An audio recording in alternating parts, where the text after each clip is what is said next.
cartoons from present and the past. Every week will be an animated bash. What a cartoon! What a cartoon! Maybe a short but mostly shows.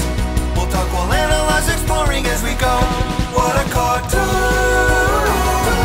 What a cartoon! What a cartoon! What a cartoon!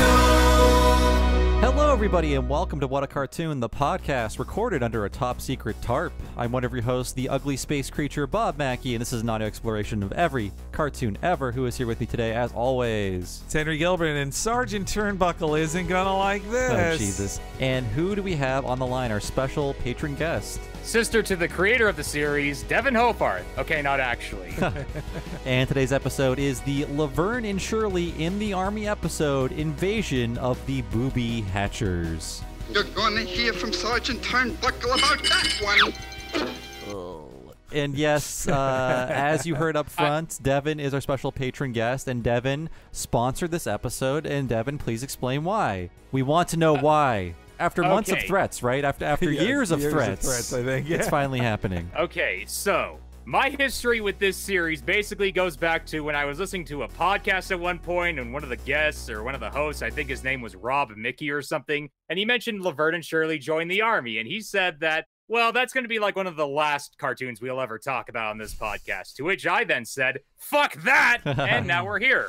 You know, what annoys me is that this show should be called Laverne and Shirley Join the Army. It bothers me that it's called Laverne and Shirley in the Army. Yeah. I'll never get over that. Or alternatively, it's called Laverne and Shirley 1981, and it's just like, yeah. Yeah, thank you, Devin, for knowing how much we said we didn't want to do this, or we'd run out of things if we did it. But I do think it's fun to look at a celebrity-fueled bad Hanna-Barbera cartoon, which this definitely is a hallmark of, and one that for the longest time was a lost cartoon, but now is actually widely available. It's too available. Let's cut down some of those DVDs and send them back to the landfill or something. I will tell you, I'm happy we're finally doing this, but I did my research for this on the 4th of July, just for no reason. I had nothing better to do. I'm separated from my wife due to border issues, so I'm just like working on a lot of podcasts, and working on this on the 4th of July truly made me hate this country we live in. I walked away saying, I hate America, and I hope Laverne and Shirley die in some war. They get sent to Grenada or something in the 80s. Yeah. One of the secret wars. Yes, yeah.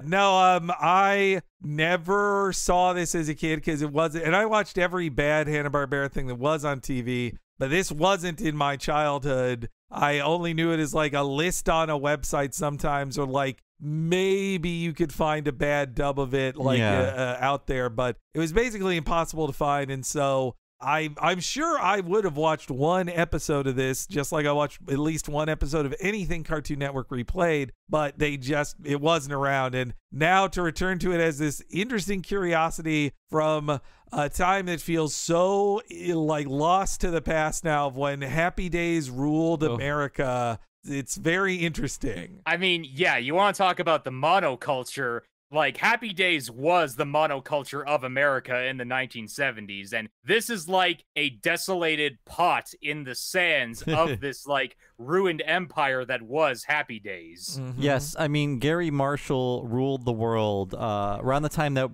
Henry and I were born in the early 80s. Like, this is one of 7 Happy Days spin-offs, and Happy Days is a spin-off of something else. Yeah. It's crazy. He ruled television, and I'm sure we'll get into it, but this is a spin-off of a spin-off that was a #1 show. Yeah. Well, I also, when you think of the popularity of Happy Days, it's something, too, that shows you, like, just because something is the biggest thing at one point in time doesn't mean that it'll be remembered forever. Like, right now, even, it feels like, oh, Marvel movies are so big, or now Game of Thrones doesn't feel that big. But for a time, it was like, oh, Game of Thrones, who will ever forget Game of Thrones, where they were? And now it's like, oh, who will ever forget the 2-parter where Fonzie did a thing? Like, everyone forgot it. It's just gone from most people's memories. I think Weezer was the last people to remember with their Buddy Holly video. Gary Marshall owes Weezer $1 billion because the resurgence in the 90s of Happy Days and all its side projects projects was thanks to well, honestly, Spike Jonze doing a music video. Yeah. I mean, you say that, Henry, but then you realize every single person knows what jumping the shark means. That's true. Mm-hmm. Yeah. And now it's just a side piece of like, well, of course, that famous saying, jumping the shark, comes from this show you've never seen. That used to be a fun website. Yes. Oh, yeah. Yeah. Well, now the jumping the shark discussion, like, we're so beyond that in like television or artistic criticism now. I think like the jumping the shark conversation became TV tropes, which was used to be fun, but now it's like everything is a trope. It's like man with brown hair, that's a trope. Or really annoyingly is when you look at like the writer's corner of TV trope, and it's just like, oh, I've made a story and it has like this trope, and I combine them together, but it's also a subversion of this trope, and it's like you're building a story out of Lego parts. It's ridiculous. Yeah, no, there was a viral tweet that went around earlier this, I think, well, at some point in the pandemic times of like, I just wrote a script that passes this test and doesn't do this trope and that trope, and I was like, that's a good metric to go by, but also it feels like tell a story first. I don't know. But yeah, TV tropes, though, an incredibly, sometimes more useful than wikis to find out even production companies on stuff. That is true. It became a collection of tropes, and then it just became its own thing, and for good and evil. It's more helpful for me learning about overseas animation producers on episodes of like 80s and 90s cartoons than the wikis are. Like the wikis don't often say, these episodes were from Sunmin, and while these episodes were from ACOM or whatever, but in a lot of cases, TV Tropes does have that. So I don't want to diss TV Tropes too hard. No. To talk a bit about Happy Days a bit again, I actually went back and I watched a lot of Happy Days, in preparation for this podcast here, and I actually do understand what the whole jumping the shark, sentiment came from. I understand where that came from, because if you go back and you watch season 5 of Happy Days, it does take a very, very radical turn to really absurd storylines. Like season 5, the beginning of season 5 was Fonzie jumping over the shark in that Hollywood competition. And season 5 also is the season that introduces Mork, which is the Robin Williams character. It's funny, in the first time they're like, hey, we got to at least make this a dream sequence for Mork. And then after that, they're like, nah, it's just a space alien. Who cares? No, the giving up the ghost of reality on Happy Days is such an interesting thing. And it's that Fonzie goes from being like the cool guy on a motorcycle to a superhero, like an indestructible superhero who can do anything. Yeah, it starts off, Happy Days, from what I know, it starts off as a fairly down-to-earth ripoff of American Graffiti. What were these days like? And then it just becomes the parents are gone, it's all teenage antics and aliens and, fun and motorcycle contests and whatnot. I mean, I can explain the appeal of Happy Days pretty easily to anyone who might be curious as to why this was such an institution. Imagine you are this, boomer who grew up in the 1950s, and you grew up with very model and television, like Leave It to Beaver, or I don't know what else was 50s television like. It was just very saccharine, very modern. Then you get to the 70s, and suddenly this television show is coming along and saying, hey, did you know that the 1950s were actually really horny? Yes, yeah. It's the tales of the 50s, except everybody wants to fuck, or characters do fuck. If you're Fonzie, you find your thrill quite often at Blueberry Hill. Yeah. And I also think, it started in the mid-late 70s, Happy Days? Yes, mid-70s. It did feel like it was pushing back against the counterculture with this look at simpler times and, let's forget about civil rights and all that stuff. Let's think about the 50s and sock hops and fun leather jackets.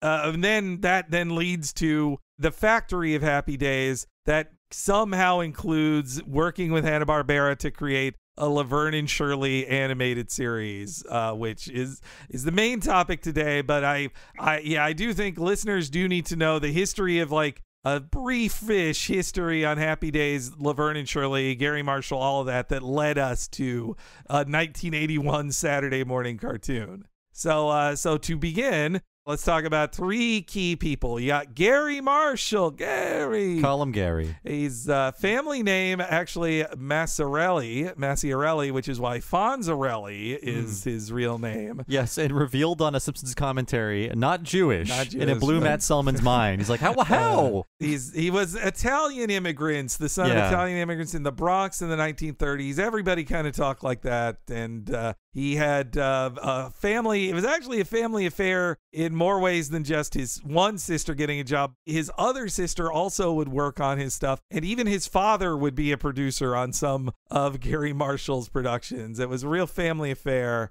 But his younger sister, Penny Marshall, born 1943, also in the Bronx. Meanwhile, 1947, in Los Angeles, Cindy Williams is born. And so Gary would get his start in television first. He would be an early writer in television comedies. He worked for Jack Parr, Dick Van Dyke, Joey Bishop, Lucille Ball. He was going up and up and up in the 60s. In 1966, he created his first failed TV show called Hello Landlord, which they'd actually just rip off scripts of it as Laverne and Shirley scripts later in Laverne and Shirley. But in 1970, he really hit it big, working with Jerry Belson to adapt Neil Simon's The Odd Couple into a hit sitcom for ABC. Now at ABC in 1970, it's also home to a young up-and-coming executive, Michael Eisner, climbing that corporate ladder. You can't get rid of these guys on any podcast. They're part of every aspect of our American history of television, So 1967,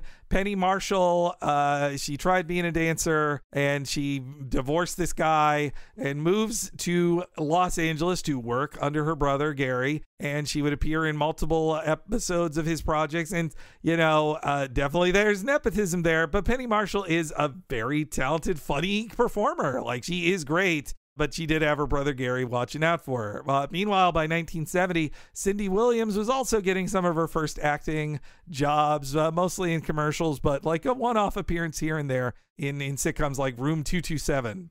So by the early 70s, there's this new wave of 50s nostalgia coming on. I think definitely after the turbulent 1960s, there is a reactionary move towards nostalgia of like, can we remember a better time? Like, let's think of a fictionalized version of the 50s that we can remember as a simpler time. And, yes, we can be horny in it, but we also don't have to think about, non-white people, perhaps. Or the Korean War. Yeah, or the Korean War, any of that stuff. And, you say that, and it reminds me that the episode where Laverne and Shirley actually appear in Happy Days, there is, in fact, a little black kid who shows up in that episode because it's about them, taking care of a bunch of kids at like a slumber party or something. And there's this little black kid in there. And I just think to myself when I watch that episode, they would not be calling that kid, words that you would use on television. Likely not. No, I think there's like one special episode of Happy Days where Fonzie has a new friend who's a black guy who's a drummer, and Fonzie is just like ignorant of racism, and he's like, hey, why aren't people coming over to the party? And Richie has to explain to him, like, some people are uncomfortable about being at a party with a black guy. He's like, hey, that's not right. Yay. But mostly they didn't touch those kind of topics. He did say a lot. Yeah. But so 1972, Grease is this giant hit.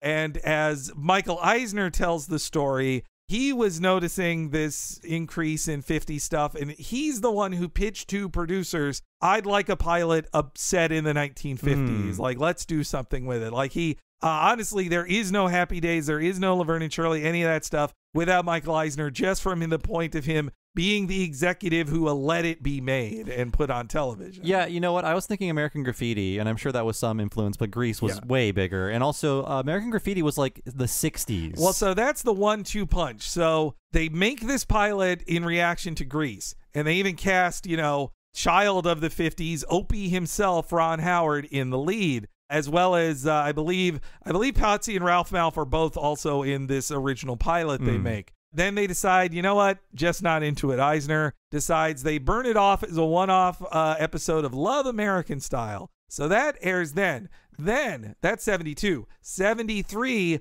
the biggest hit in movie theaters is George Lucas's American Graffiti. set in 1962, but everybody thinks of it as a 50 movie. Yeah. I still need to watch it. I have to watch all like 4 movies he's directed.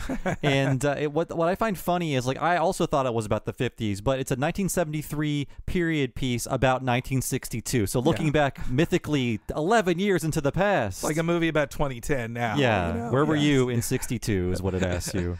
Kind of crazy to think that George Lucas is responsible for all this. Yeah. This, cartoon about space aliens and going in. I mean, Laverne and Shirley in the Army, episode 1 really is just a Star Wars episode. Yeah. Oh, yes. 100%. Yeah. Disney should buy the entire Gary Marshall universe and say, this is where it started. Han Solo was an American Graffiti first. Yes. Yeah. So yes, because American Graffiti is such a hit, and one of the lead stars is Ron Howard. Also, Cindy Williams has a part in it too. There's this weird crossover because of that, of like not only the Burbank group on the Marshall sitcoms, but also like Coppola and Lucas know these people too and work with them. Like Cindy Williams would work on several Zoetrope productions. And so once that American Graffiti is such a big hit, Eisner's like, well, shit, we've got a 50s thing with Ron Howard. Let's do this. And so they fast track for a mid-season debut in January 1974, Happy Days, season 1, which mainly is about Richie Cunningham and his friends. And he happens to know one motorcycle guy who is like this punk jerk named Arthur Fonzarelli, or the Fonz. Yeah, and Fonzie in the first season of Happy Days is really, really quiet. He doesn't actually have like any spoken lines of dialogue in the first episode even. Yeah, there's no idea that he'll become the main guy. And also there's the famous story that like he can't ride a motorcycle because they were worried like, oh, it looks like he's in a gang. He can stand next to a motorcycle. He has to wear a powder blue jacket, not a leather jacket. And I mean, he is comparable to the hit characters that we grew up with in the 90s sitcoms like Urkel or Kramer, like people like that, people that were bigger than the shows they were on. He was the first attempt at a Poochie. Yeah, he is Poochie as hell. Yeah, Poochie says he's a third Fonzarelli in his rap. So right. There you have it.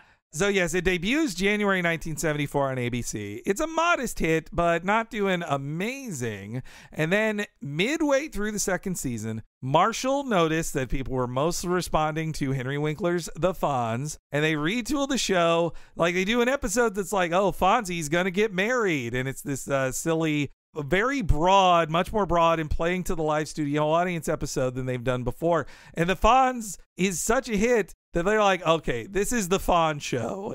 Now Fonzie is going to move in with the Cunninghams. He's going to live in their garage. Every episode will be like Richie and the Fonz. Every other character kind of has to go into the background to make room for the Fonz. And it pays off. I read this really great AV Club piece on the history of Happy Days, but it's like Happy Days sells out to be popular and just makes a catchphrase machine their main character. And it works to make it the biggest hit on television. And it's just, by the end of 1975, a huge rating hit.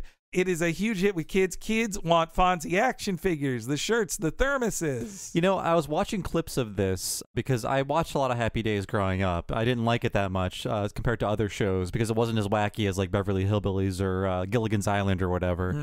And rewatching some clips, I'm like, how old is the Fonz supposed to be?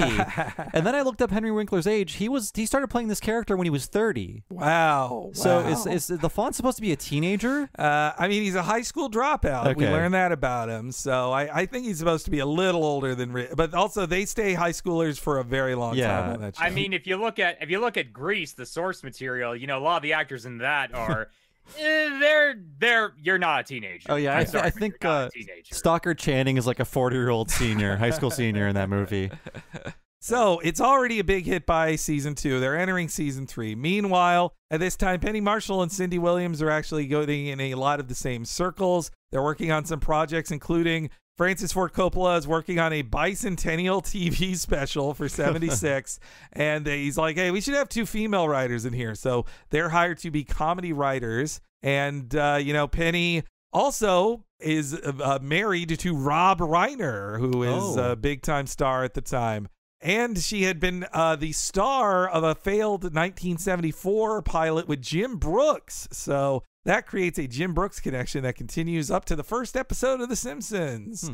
But so Happy Days entering its 3rd season. Fonzie fully in control of the show. Gary Marshall decides they want to do an episode that is a funny idea of Fonzie and Richie Cunningham go on a double date with a couple of girls who are seen as sure things. So it's a standard sitcom plot of Fonzie and Richie date two crazy women who act nuts. And those women are Laverne DeFazio and Shirley Feeney. And they work at a Milwaukee bottling plant. But I think originally they were written more as sluttier than they, let's just use the word, than they end up being. And the actors just like, they're an instant smash. You watch that first episode, from almost the first line Laverne says when they sit down for their date with Richie and Fonzie, the audience is like, oh my God, I love them. They're so funny. Maybe I'm being innocent about this, but I don't think this was a backdoor pilot instance, right?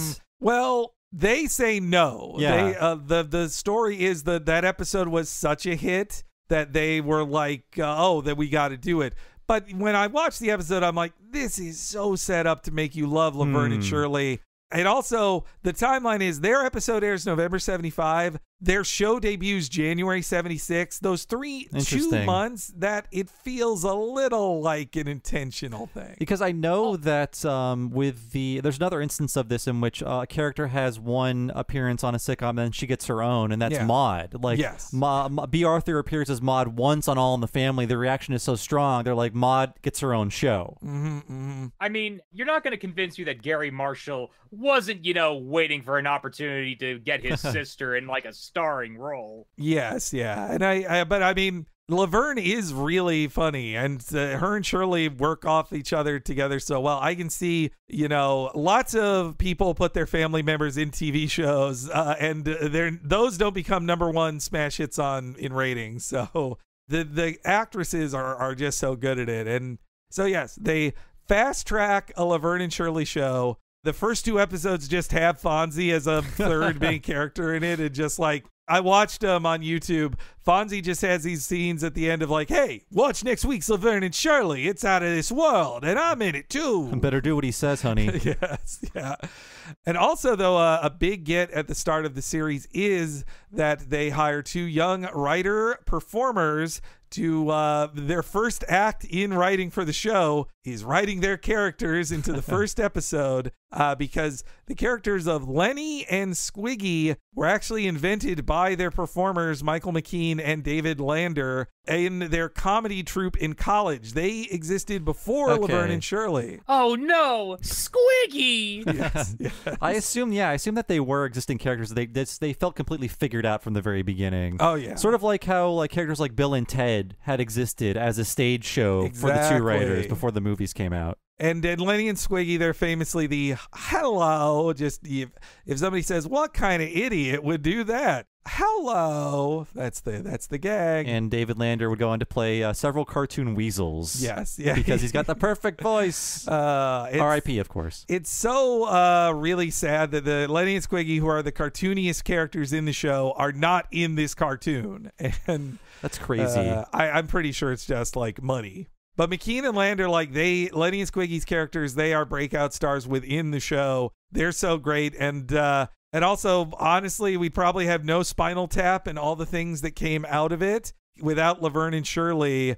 Because McKean and Lander, they had other comedy pals, including Harry Shearer and Christopher Guest. Oh my God. You can actually, somebody, I didn't see the episode, but there is an episode where Harry Shearer and Christopher Guest are both in the episode, and they're like on screen together. Wow. Like before Spinal Tap. And not only that, but like Christopher Guest and Harry Shearer and McKean were friends with Penny Marshall, whose husband Rob Reiner then directs This Is Spinal Tap. Yeah, and then so we have Penny Marshall and Michael McKean as both guests on The Simpsons in the future. That's right. And also the Lenny and there was a side band within the show called Lenny and the Squig Tones. Oh, right. And Christopher Guest plays guitar in that group as his character that he is in Spinal Tap. He puts on a British accent and says, I'm Nigel Tuffley. I mean, like he's not Christopher Guest when he's playing with Lenny and the Squig Tones. Oh, and of course, David Landers on The Simpsons. We'll get to that episode very soon, as Devin referenced with his Marge quote.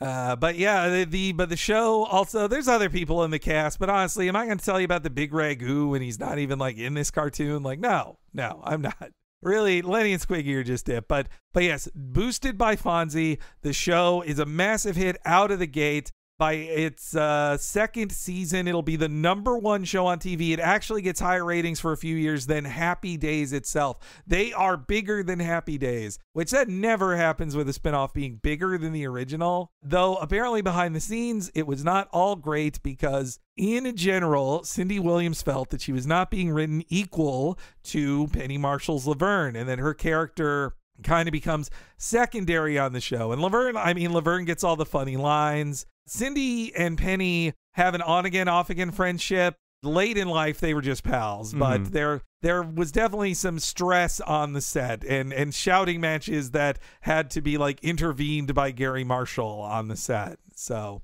it was apparently a very rough production. Also in 1977, the year of Star Wars, Cindy Williams was almost cast as Leia. She was in the final running for Princess Leia. Wow. Yeah. Which you can totally see that. Like, I think Carrie Fisher is perfect as Princess Leia, but I can totally see Cindy Williams. And Cindy Williams is in American Graffiti, so, like, Lucas knew her already, too. You know, it's funny you talk about how Cindy and Penny apparently got in fights with one another, since the joke with Laverne and Shirley in their initial, like, episode in Happy Days is that they fight each other a bunch. Yes, yeah. They do tons of physical fights, which... Like, if behind the scenes you are not liking one of your coworkers, to then be asked, like, hey, can you pantomime a fight with this person? And let's not forget, the show has a very good opening theme. Yes, it was a one-hit wonder. It was it charted the top the charts. And I remember watching Wayne's World for the first time as like a 9-year-old or a 10-year-old and saying, I get that. I've seen that. I hadn't seen it yet to get that joke. They put the glove on the bottle and they wave goodbye to it. Doing it our way. And yeah, that popularity too led to Fonzie-style merchandise, toys, and teas, and the album Laverne and Shirley Sings, which is half of them doing 50s covers, but then even some originals, which, you know, the best song on that album is written by Michael McKean, that he's just like, I'll just write a song for it. Laverne and Shirley Christmas Boogie. Yes, pretty much every joke about that the Simpsons do about the Simpsons spinoff showcase, or like the joke in Simpsons spinoff showcase of Homer showing up to be at the start of Moe's spinoff, like that is what every Happy Days spinoff did. Like, when the Mork and Mindy show debuted in 1978, the first episode has Mork when he's telling Mindy a story. He's like, oh, I've come here before. And then it's a flashback to the Fonz sets up Mork on a date with Laverne. What? The Fonz is just there to ease you into these new characters. Like, I know you're scared, but I'm here, guys. It's the Fonz. It's cool. Hey, don't worry. This show is Fonzie approved. Don't accept any Fonzie substitutes. Hey, or I'll knock your block off. Hey. Yeah, there's an implicit threat of violence a lot of the times from old Fonz as well. But he's killed people in prison. If Arrested Development is anything to go by.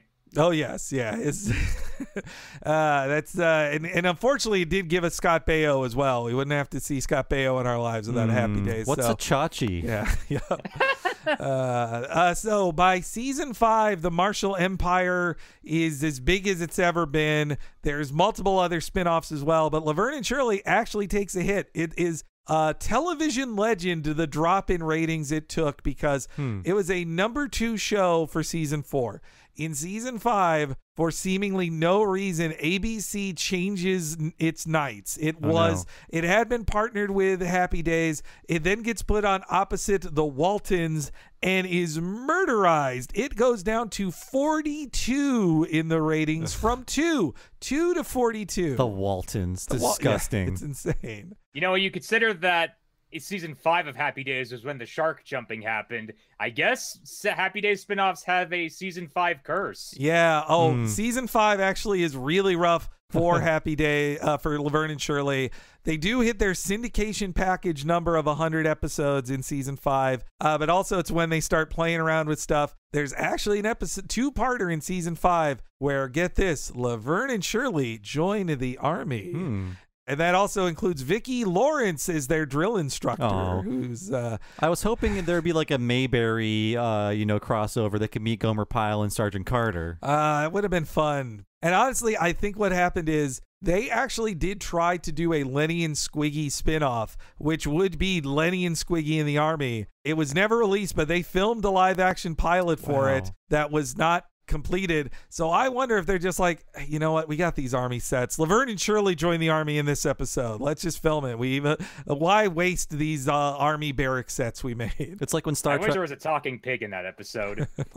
No budget for that. Vicki Lawrence is your equivalent of the talking pig. And then after that big drop in the ratings, they then do a giant retooling of the show, which honestly just makes it worse, which is they decide, you know what, Laverne and Shirley move to Burbank, and that lets them meet Hollywood stars. And Tom Sharpling on his podcast, he makes this great joke about how, hey, you know, when you move to another town, all of your 5 friends who they also move with you too, just like Laverne and Shirley. Like, so every character moves to Burbank with them. It's like, oh, my landlord also moved to Burbank with me. I remember there was like a big promotion for King of the Hill when Fox was threatening to move the hills to California. Right. But they were really moving the show to Tuesday. Yes. And it was a big fake out. It made me so mad.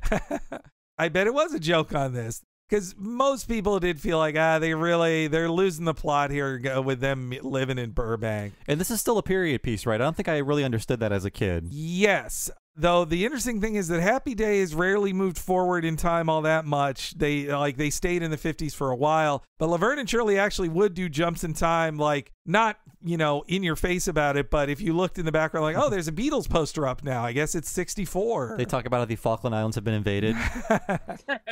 But yeah, so the show would get into the 60s as time would move forward. I guess, too, the girls didn't stay teenagers for long. They became adults who live in their own apartments and have jobs. But still, in 1980, it's a good year for Happy Days because The Fonz and the Happy Days Gang debuts on ABC Saturday mornings.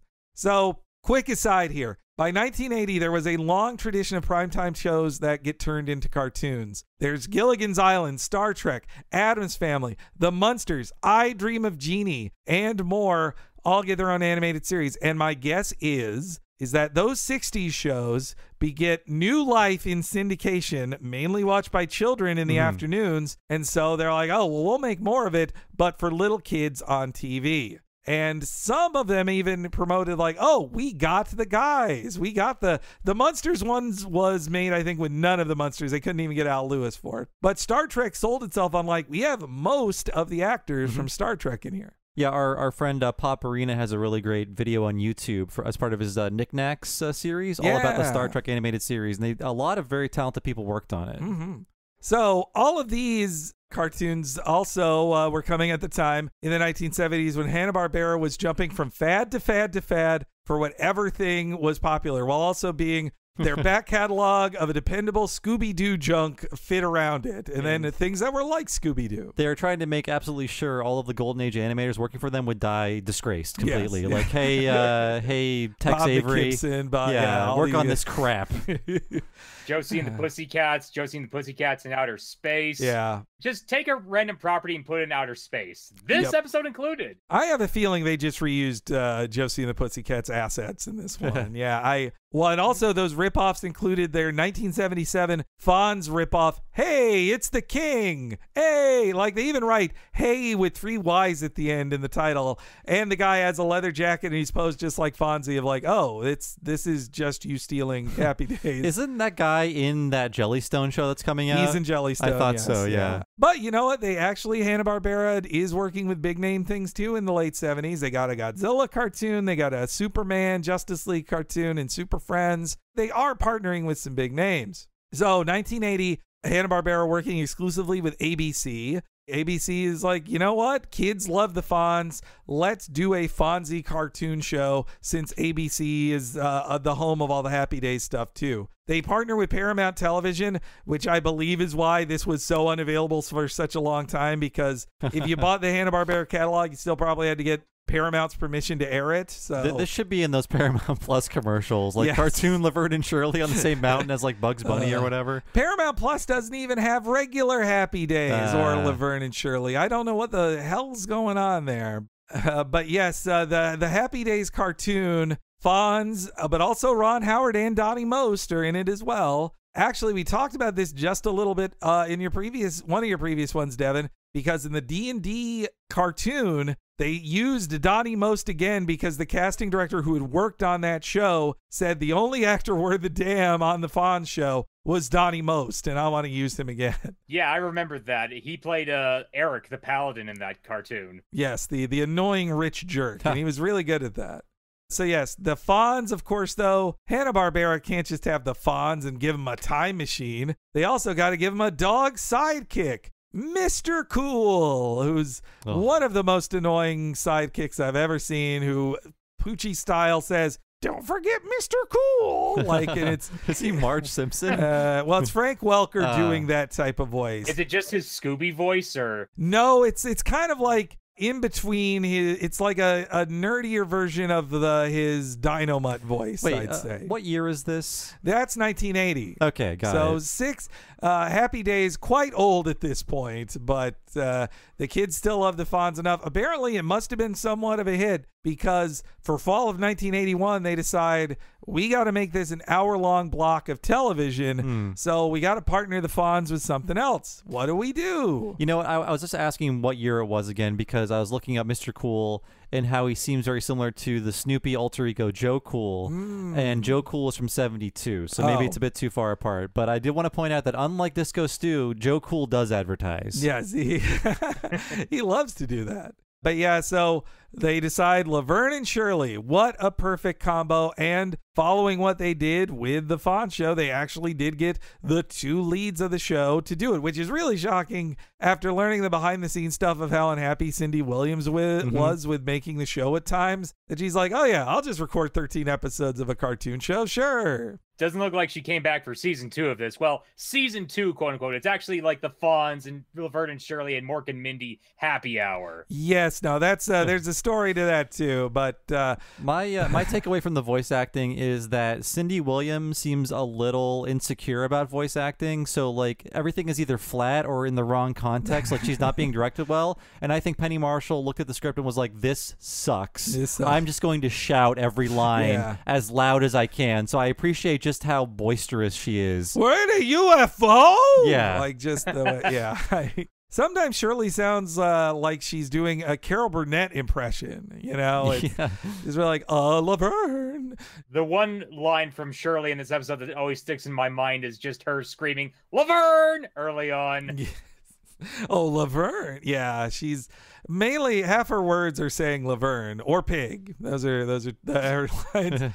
But I mean, so yeah, well, why is the concept of this? They get into the army. I mean, I did mention, you know, that was in Marshall's mind clearly because they did a 2-parter of it, and he attempted a Lenny and Squiggy spinoff of them in the army. But of course, it'd be crazy to not mention that in 1980, one of the biggest box office hits was the Goldie Hawn joins the army movie, Private Benjamin. And then I think Stripes would be the next year, too. Yes, yeah. So, I mean, Private Benjamin is sold on a cute girl is in the army. What a juxtaposition of things, you know? Oh, that's crazy to see such a thing.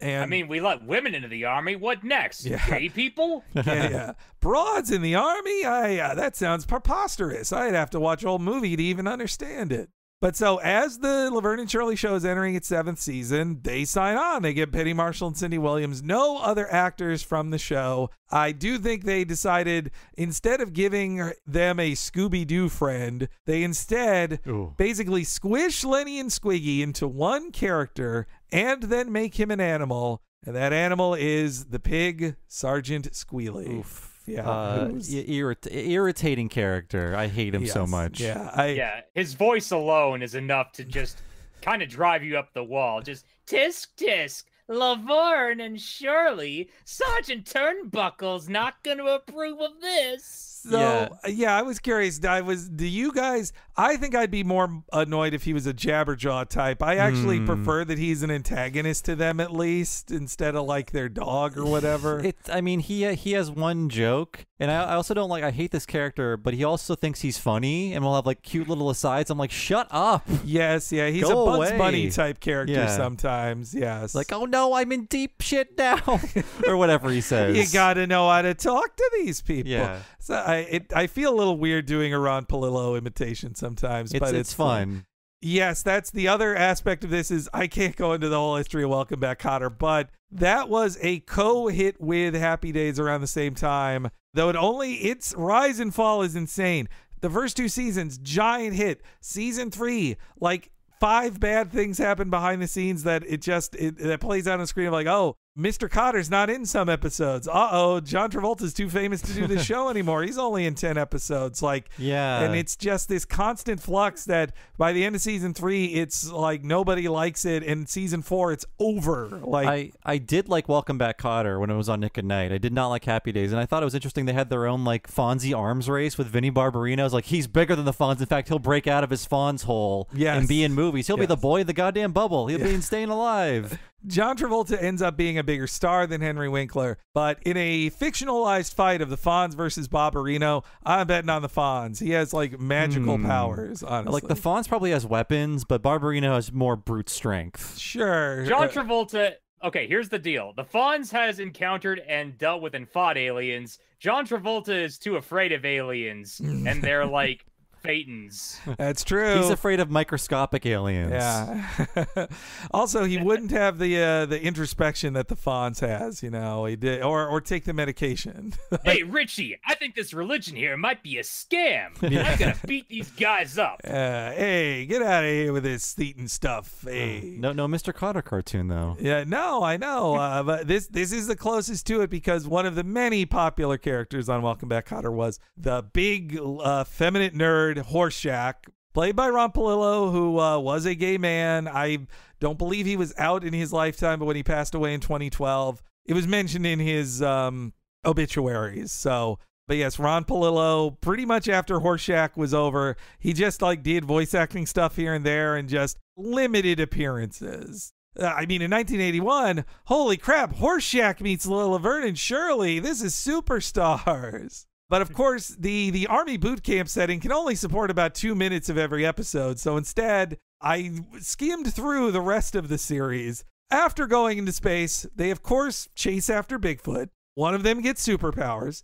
They find a genie. Okay. They travel back in time to medieval times. I was just gonna ask you, is there a medieval times one? Because I just saw that in my head. Like, yes, yep. And I've heard of a good night, but this is ridiculous. Yes, it's there's an evil Russian who has a shrink ray that shrinks them. Yep, shrinking, and they play football against a bunch of robots. They do that too. Like, so that's the craziest thing to me in the show. Like, you've got Army boot camp. Why do they have to like fight magical things? Why do you have to instantly bring in magic? So one of the only sources on the animation production I could find of this was in an ancient interview with superstar animator on the Tiny Toons years, John McClanahan. Okay, yeah. This was one of the first things he worked on because, like, look, I didn't feel like skimming through the entirety of Penny Marshall or Cindy Williams biographies, but from what I could find in most interviews, it's them going like, I liked doing that cartoon. It was fun. And that is it. Nothing else about it. I think I saw Takamoto's name on this. He's a creative consultant on it, yeah. But even in his book, nothing on Laverne and Shirley in there. These designs aren't as good as his normal stuff. Yeah. If he did do them. He's not the lead character designer on it. But McClanahan's story about it was that he was an American, but he moved to Australia because this is part of Hanna-Barbera's Australian production house. So this was all animated in Australia. He worked under Hanna-Barbera lifer Chris Cuddington. He's the series director on this. So he led the whole thing. As McClanahan remembered in this 2000 interview, the guy interviewing him even goes like, look, I see in your credits is the Laverne and Shirley in the Army. I have to ask you about it. And he's like, God, we all rolled our eyes the second we got that assignment. It's garbage. It's some of the first animation I ever did, and it looks like shit. Like, I'm just embarrassed by it. This does seem like a lower quality than I expect from Hanna-Barbera. In fact, one thing that was missing that was just torture throughout, the absence of this, was the standard laugh track you get. It needs a laugh track so bad. I never thought I'd miss the fake canned laughter on a cartoon, but I was just like, where is it? I need to know somebody thinks this is funny. Yeah, I actually agree with you, Bob, on that one, that there are definitely like a lot of sitcom-y punchlines, quote unquote, in this, where it's like the one that I'm thinking of in particular is open the door, see the alien monster, run back. Laverne, I think you should handle this. Yes, yeah, that laugh track. That's such an interesting thing about. I think the credited writers on every episode of the first 13 are Dwayne Poole and Tom Swale, and they're a pair of Hanna-Barbera regulars. But they really get. It's not as good as the Laverne and Shirley sitcom, but they get like, oh, Laverne says this and Shirley says that, and then pause for a reaction. It's made for laugh tracks. And like so many Hanna-Barbera cartoons had laugh tracks. Like they should have just done that. And because of that, they were underwritten because they could fill up 14% of the runtime with laughter. Yes, exactly. Let you hold on a character much longer in a static shot. But also in McClanahan's interview, he had an interesting point about how very cleverly and smartly Hanna-Barbera produced this, because they did all the backgrounds for this, all these military designs. Also in 1981, they did the new Popeye Hour, which featured Private Olive Oil as one of the settings. So they were doing 2 girls in the military cartoons in the same year, thus saving money on production. Disgusting. So, yes. You know, you're right. They do understand the characters, the writers, but the feeling I get with this is the feeling I get with a lot of these bad cartoons, is that the writers are not sitting down to say, how do we tell a story? They're sitting down to say, all right, okay, what do we do? All right, will this kill 8 minutes? Okay, this will kill 30 seconds. They're just trying to kill time into the end. Nothing connects with each other. Nope. It's just like, you can tell, like, this shit with the robot, that's 2 minutes. We got 2 minutes. All right, how many minutes are left? Let's keep going. Keep going. It's just about timing out the footage and pumping it out, for sure. Yeah, and I'm pretty sure the reason why all the episodes are like these ridiculous magic premises is just because they probably have like a bunch of, you know, character models, a bunch of designs laying around office of like, oh, we have this, you know, grape ape design. Let's just color that brown and have them fight a big monkey. For sure. I mean, the show looks like color form, so I feel like they were just handed a giant color form set. Like, here are your characters, just place them around backgrounds. Well, they have so many stock stories of like, we've done like 17 Scooby-Doos about like Shaggy gets superpowers, so let's do one of those where Laverne gets superpowers. Yeah, I mean, it's not their most creative work. McClanahan was happy to be done with it when he was done, and that's it. That's the only behind-the-scenes stuff I know about it. But the ratings must have been all right for it, because they did produce 8 more, but it was mashed together with the Fonz and a Mork and Mindy cartoon as like the Marshall-verse Power Hour. They couldn't have gotten Robin Williams for that, could they? They actually did. They really, really did. Wow. Robin Williams wasn't that famous then, so they could do it. He was doing a lot of cocaine. Yeah. And any money would have helped. The money he got from that voice acting probably bought 2 days worth of cocaine for him. But yeah, actually, they even had crossover ones of like Fonz and Mr. Cool meet Laverne and Shirley and like save them and Squeak. But when this happened, Penny Marshall did record it, but this was during season 8 of Laverne and Shirley, where Cindy Williams not only quit the show over feeling that she was being mistreated because she got pregnant during the start of production season 8, and they weren't being very appreciative of her time, and they were mad that she even got pregnant because they're like, well, we don't want Shirley to be pregnant on the show. And she quit the show and was going to sue them for $20 million, which would then be settled out of court. But there'd be bad blood with the Shirley character for the longest time, even though the two of them were buddies in. Penny Marshall passed away in 2018, but late in life they were still friends. But I don't think she ever played Shirley again, even then. And so instead, Shirley's voiced by Laverne and Shirley regular Lynn Marie Stewart.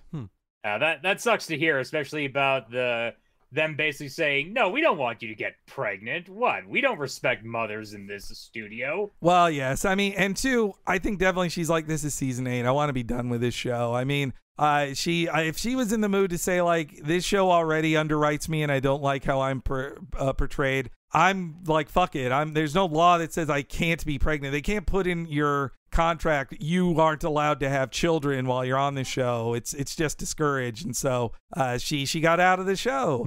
And I mean, Laverne and Shirley, once it's just Laverne and friends, it kind of loses. And then it's the 8th season. Everybody's getting old. They're just like, let's just stop. We're done. It was a different time in which 8 years on a sitcom was a lot. Yes. Outside of things like Gunsmoke, things didn't run that long usually. No, yeah. It's and once you get past the syndication number, you're just padding stuff out anyway. We were talking about Happy Days a whole bunch and how that timeline didn't really progress and how long that went on.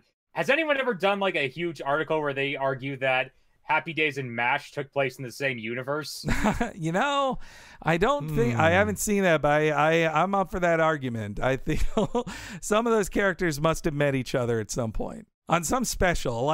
Actually, if you want to look up a funny thing about the production of this too, look up on YouTube the 1982 ABC Saturday Morning preview, because you get to see Henry Winkler and Frank Welker act out a scene from their meeting with Laverne and Shirley live on stage. Like, you get to see, but it's also called like the Pac-tacular preview, or because it's really Pac-Man of the 1982 cartoons, that center stage. Like, that probably was showing the turning tide to old Henry Winkler. He's like, they're talking about Pac-Man now instead of the Fonz. What's going on here with these kids? I'm getting upstaged by this Waka Waka guy. I'll Waka Waka you. But I do appreciate that Henry Winkler, like, actually, instead of just him doing it alone, he shares the stage with Frank Welker, who, like, never gets to appear on camera back then. And also, literally every single story I have read about Henry Winkler from other famous people or anyone who's worked with him is just like, he is the nicest human being I've ever met, and we all love Henry Winkler. I believe on Twitter he's always posting pictures of himself fishing. Yes, he's a big fisherman.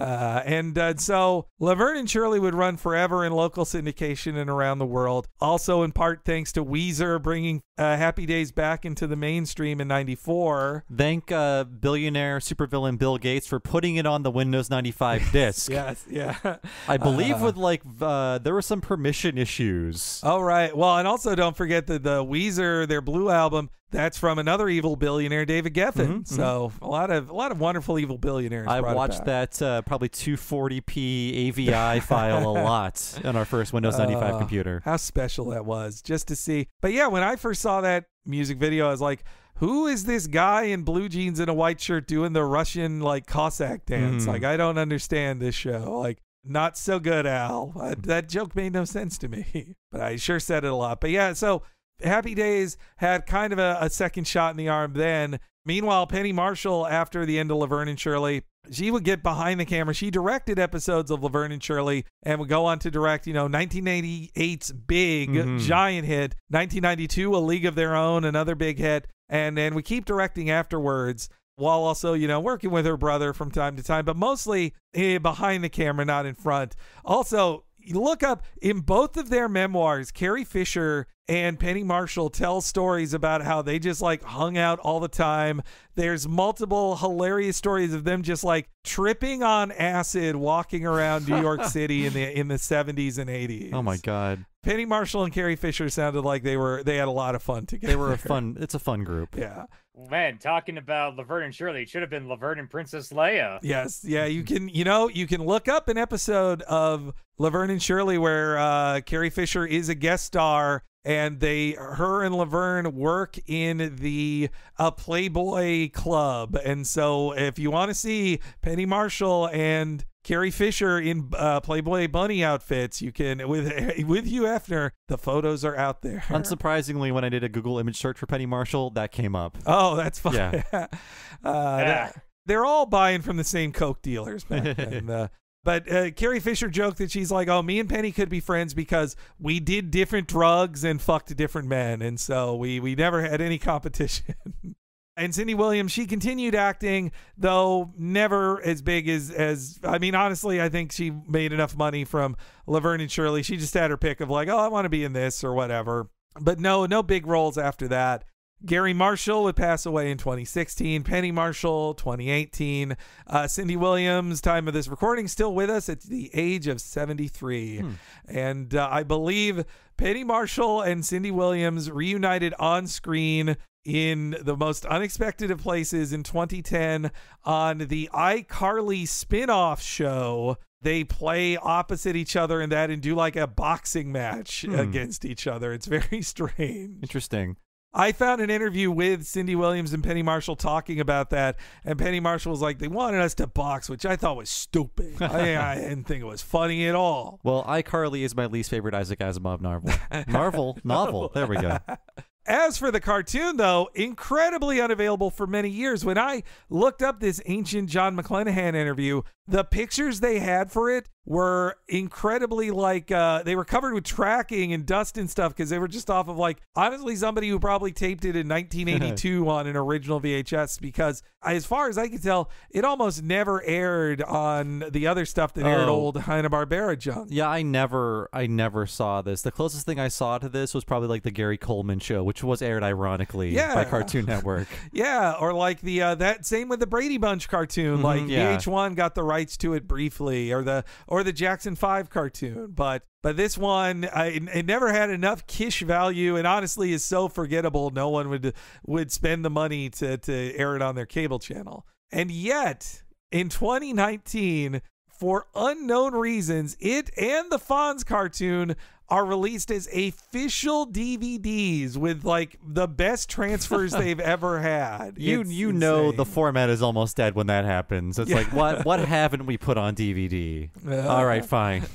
I believe you own these DVDs, don't you, Devin? Yes, I do. In fact, I was the one who bought this DVD, and I ripped them, put them on my PC, and uploaded them to YouTube. And I'm assuming that they don't really care. I thank you that we're able to watch this on YouTube because you uploaded it and it's seemingly nobody's taken it down. What are these animated menus looking like? Are there extras? I need to know what's going on this DVD There's gotta set. be no extras, right? Yeah, there's no extras that I could find. It's just start, chapters, credits, like, and the credits are just like, oh, such and such, copyright Warner Brothers or whatever. And the menus themselves, I think they're just like a static shot with like very, very basic menu. Like the text is home, whatever, and then it's just a stroke around the text to move the cursor. That's, Warner Home Media is one of the cheapest of the DVD. On one hand, I like that they take their library and they just say like, we will make to order a DVD of this junk if you actually want to see it. We'll print it out and scan it. But oppositely, they're just like, it's bare bones as possible. We sell so few of these that it has to cost like literally a nickel to make them, and we'll sell them to you. I'm surprised there even is a menu. It should just be automatically plays to the end. Just starts. It's 13 episodes on one DVD, 8 on another. No chapters. You have to watch the entire thing as your punishment. Well, DVDs can't all have Inspector Gadget telling us about how DVDs work. That's true. Oh my God, yeah. He invaded every Deke DVD for a long time. This DVD should have Squealy in there just telling you how DVDs work. Press the up and down button. It's sad Ron Palillo did not live long enough to see it. Honestly, maybe it was that Penny Marshall and Gary Marshall had passed away, and they were the people preventing it from being released. And after they're gone, no one can stop it. And now the ghosts are haunting that DVD replicating factory. Shockingly, though, even today, Laverne and Shirley and Happy Days are almost entirely unavailable streaming. On Paramount Plus, I can confirm that some episodes of Season 2 of Happy Days are on the app. Other than that, it's not anywhere. You couldn't even buy them. You can get the DVDs for pretty affordable, but these things are made for streaming. Like, people should just be binging I'll just have Happy Days on the background, whatever. That makes me feel nice, But what is Viacom's problem here? I don't understand. I'm surprised there's not like a Laverne and Shirley channel on Pluto TV or something like that. I installed Pluto TV expecting there to be that, and it's not. None of them are there. I can watch Alf far more easily than I can watch Laverne and Shirley or Happy Days. It's bonkers. And bonkers is more available than these shows. It's never been more available. You're welcome. But there you go. That's the history of Laverne and Shirley and their animated spin-off show. Why don't we take a little break? And when we come back, we'll be talking about the first episode, Invasion of the Booby Hatchers. Good night, everybody.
Hey, listen up.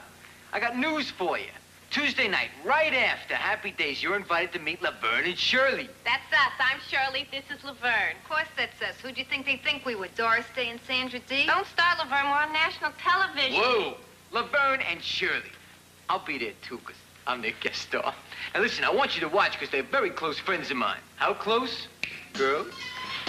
Premiering Tuesday at 8:30, 7:30 Central on ABC.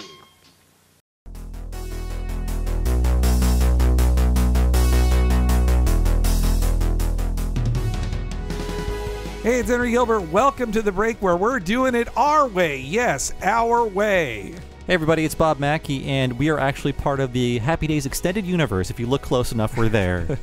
And a big thank you to our guest and premium patron this week, Devin, for finally fulfilling his promise of making us talk about Laverne and Shirley in the Army. And gosh darn it, I do think we learned a couple things, and we had some fun. And we're eternally grateful and also furious at Devin for making us do this. But we had fun in the end. And then we're thankful to Devin for his support and the support of all of our subscribers at patreon.com/Talking Simpsons, because those folks help us do this as our full-time real jobs. This is what watching Laverne and Shirley in the Army is me and Bob's career. That's why I spent 8 years in college, just for this moment. Yes, if you want to support the show and get all these episodes 1 week at a time and ad-free, please go to patreon.com/Talking Simpsons. Sign up there. You'll get just that, but also access to everything behind the $5 paywall. That includes over 100 bonus podcasts that you haven't heard if you're not a patron. That covers our limited miniseries. Most recent one that we've done is Talking in the Hill Season 2, Part 1, and coming very soon in October, we're going to be doing Blabbing About Batman the Animated Series. That's our Batman the Animated Series podcast. We'll be covering 10 of our favorite episodes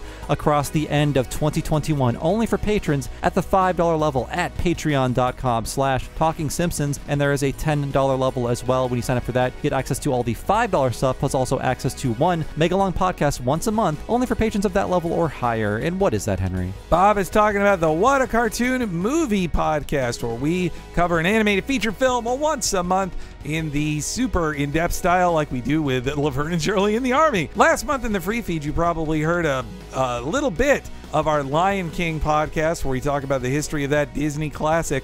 Well, you could hear the full thing over 5 hours long if you sign up at that premium level. And you'll get access to this month's What a Cartoon Movie DreamWorks 2D classic, The Road to El Dorado, and a giant back catalog, almost 3 years worth, over 160 hours of What a Cartoon Movie podcast, covering films from Akira to A Goofy Movie, Spider-Man Into the Spider-Verse, Batman Mask of the Phantasm, Kiki's Delivery Service, the list goes on and on, Aladdin. There's a great number of What a Cartoon Movies you get access to if you sign up at that premium $10 level. Check it all out at patreon.com/Talking Simpsons. And if you've never signed up for Patreon before, it's so easy to do. And once you sign up, you're given a code. You can just drop that code into whatever you use to listen to podcasts. And that way you can download all of our bonus podcasts the same way you download and listen to your regular podcast as part of your podcasting lifestyle. And there's also an app that Patreon has for any smart device, and you can listen to our bonus stuff on that. But either way you do it, it's so easy to access all the podcasts waiting for you at patreon.com/Talking Simpsons. So let's salute this pig as we head back to Laverne and Shirley in the Army.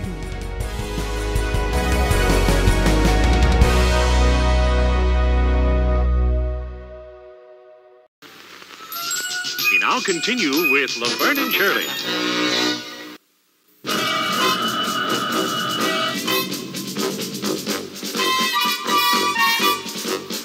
Turn hut. This is your commanding pig squealy speaking. You are not going to believe the trouble my little trooperettes Laverne and Shirley get into today. So stay tuned. That's in order.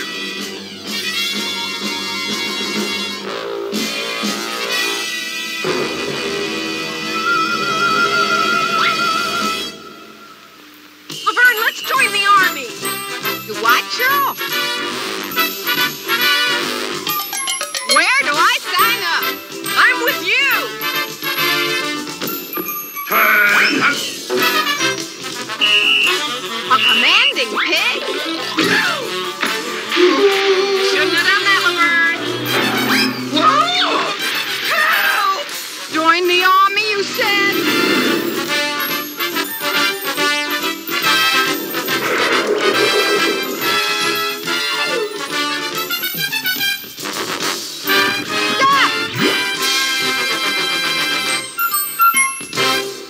So, yes, what brought us in here is the vaguely military song that is the opening theme, which also just has a whole bunch of talking over it. I mean, I'm not surprised at all they didn't pay for a cover to Making Our Dreams Come True by Cindy Greco. Man, I hate this. All right, I'm gonna try to be funny about this, but this opening, just with these random sound clips that are trying to, like, the premise is in the title, but then they go too far. Like, hey, Laverne, let's join the army. Okay, wow, a spaceship. This guy's a pig. Like all these, like, you don't. The premise is in the title. We don't need like all these sound bites that are trying to further explain it.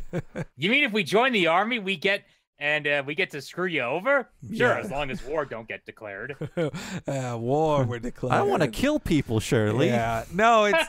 I guess for the tiny joke, it is that they see a handsome man on a poster, and they're like, "Well, if we want to get laid, the army is the place to go." It's like, I mean, if you want a fucking army guy, you have many more options than joining the army to fuck that guy. God, like these women, it must have been harder to have casual sex in the 50s or 60s because they are just like gushing when they hear a man's voice. Yes, they are. I mean, part of me does have to be like, well, okay, these are two adult women who live together and hang out all the time. How do we make sure nobody, gets the wrong idea here? Oh, well, they're just horny for every guy that they see, and they fight each other. They drool for every man they see. Each time they see a man, it's like, whoa, a man. Like, I mean, I think that was definitely the sex appeal was part of the show's, the reason it became such a hit too. But I also do like that. I don't know. I like that they are originally written as women who are like, yeah, we are single women who have sex before marriage. We enjoy that and we do that. There is something, rebellious in writing that, even in the 70s, but about women in the 50s, there's an extra level of transgression in there that I kind of like. Mm-hmm. But Laverne literally wore a scarlet letter. Yes, yeah. So I like that they keep that in her character model on this show, even in her green fatigue. She has the L on it, which the story behind the L on her dress really is as simple as, when the show began, they were worried people would say, which one's Laverne? And so they're like, well, put the L on that one. They'll know who's Laverne. It would have been great if they wore hats like Mario and Luigi. But it's also why every other line is them saying like, hey, Cheryl. Yeah, Laverne, Cheryl, Shirley, Laverne. We don't say each other's names that much. Yeah, Bob. And we host a know podcast. Maybe our podcast would be as big as Laverne and Shirley if we kept saying each other's names all the time, Bob. I think our voices are different enough. Yeah. So you have the DVDs, Devin.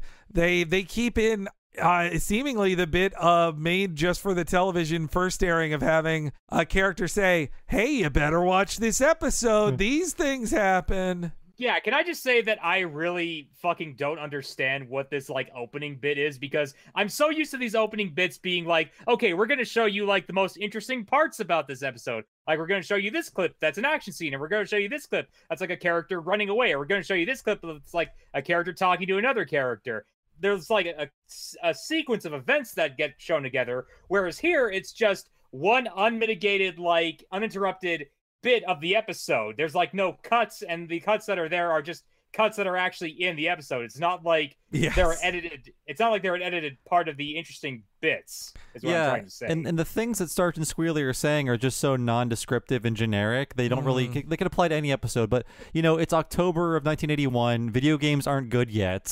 What are you going to do with your time? Yeah, I think too, these were all like executive edicts of, you know, it's one cartoon ended. It's 57 minutes to the hour. You gotta let kids know another cartoon's coming. So have the characters say directly to the kids, hey kids, don't turn that channel. This is the next cartoon. You're gonna want to watch it. It's fun. But I can definitely see that no way was Penny Marshall or Cindy Williams going to record that thing. So it falls upon Ron Palillo to do it in character, which I would feel like is probably a turnoff of like, hey, what are my sergeants up to this time? Like, no, I don't care. I don't care, Squealy. Yeah, I actually wanted to respond to you, Henry, back during the history segment of this by saying that, yeah, I do like that Sergeant Squealy is like an antagonistic character to these guys. And I do like how they straight up do not like him and will often be like, man, fuck this pig. And yes, literally fuck this pig. Yes. No, not literally fuck this pig. No.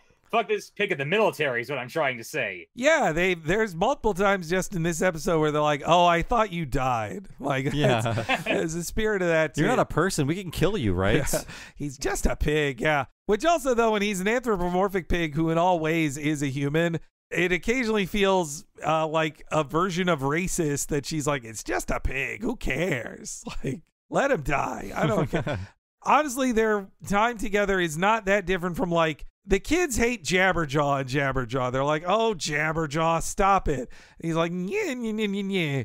So I do think it kind of is like the Jabberjaw relationship, but with Jabberjaw, he is a nude shark. Like he's not, he doesn't wear clothes and he doesn't have a real job. Like you can at least go like, oh, it's a talking shark. Like that's not a real human. Jabberjaw doesn't have a manager he's threatening to call. Exactly. Yeah, it also kind of reminds me of like Scooby-Doo, where the gang will just be like, Scooby, don't go do that. And they will treat him like a dog. But in that instance, it's more just like, yeah, he's a stupid dog. He's just doing what a stupid dog does. Yeah, and for Fonzie with Mr. Cool, or also on the Mork and Mindy show, he's given a space Scooby, basically. All of them are in dog positions of submission, or at least like, oh, hey, I look up to you, and they're dumb like dogs, and that's how they cause problems.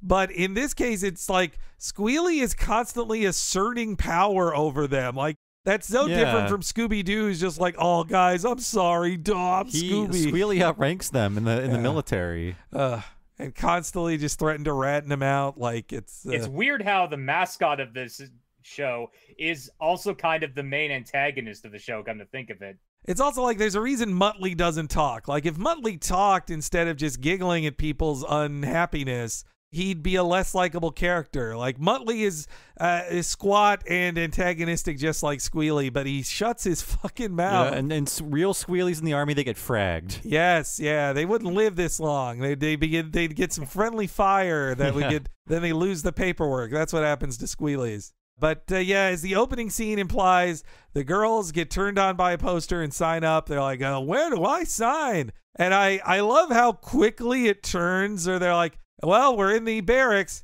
There's a pig. Wait, we're fighting a giant gorilla. And it's like, well, whoa. We went from signing up to fighting a giant gorilla? Yeah. It's for the first 2 minutes of it, the first like 20 seconds of the opening, it almost feels like they're the same characters from the TV show who just like joined the military for a few months. But then when they meet a pig man, it's like, well, no, that's not the case. No.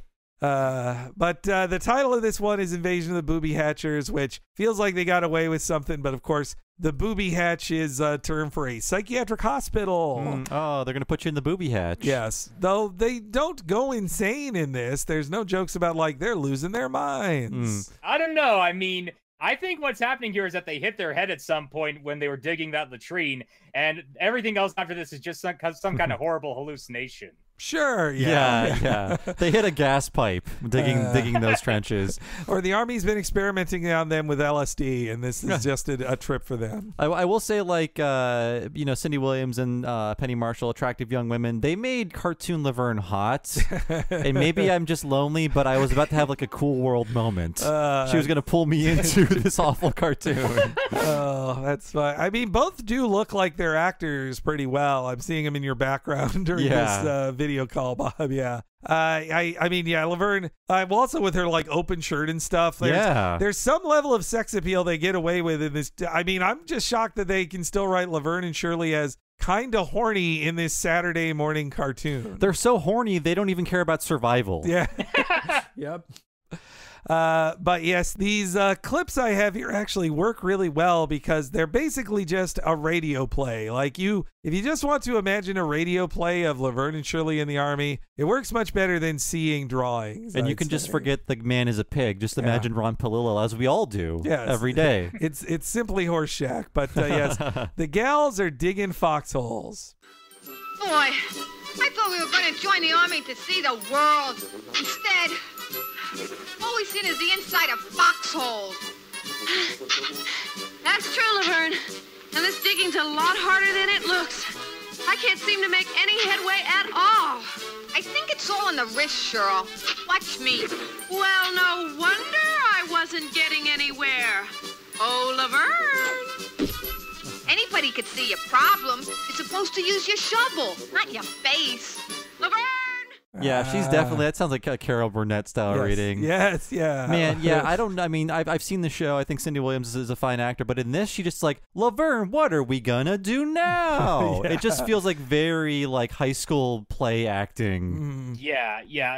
That Laverne that she gives at the end there was kind of what I was talking about back there. It definitely feels like the director of this show just told her, okay, just say Laverne and you sound kind of pissed off. Mm-hmm. Well, it feels to me like I wonder if these were recorded. Every episode could have been recorded in one day, and like you got one day with each of them, and they're not together. Yeah, there's no way. Yeah, well, I also wonder like how many takes do you get out of Penny Marshall? Can you go like, hey Penny, can we do this a third time? Like, is she really gonna say sure third time? I love to say, hey, that guy's a pig. Like, no. A space alien. Yeah, a lot of these lines feel like that's the take you're getting, and be happy that Penny Marshall showed up. You know. After this, then we get in his first line, they can't even resist not doing the Horseshack laugh like by his first line, but Squealy is here. Attention! Yes, sir. Yes, sir. Very nice foxhole you got there, Laverne. Relax, Shirl. It's only Squealy. Sergeant Turnbuckle sent me out here to inspect the troops. Tisk, tisk, tisk, tisk, tisk. What seems to be the matter? I seen bigger holes in Swiss cheese. Sergeant Turnbuckle isn't gonna be too happy when I tell him about this.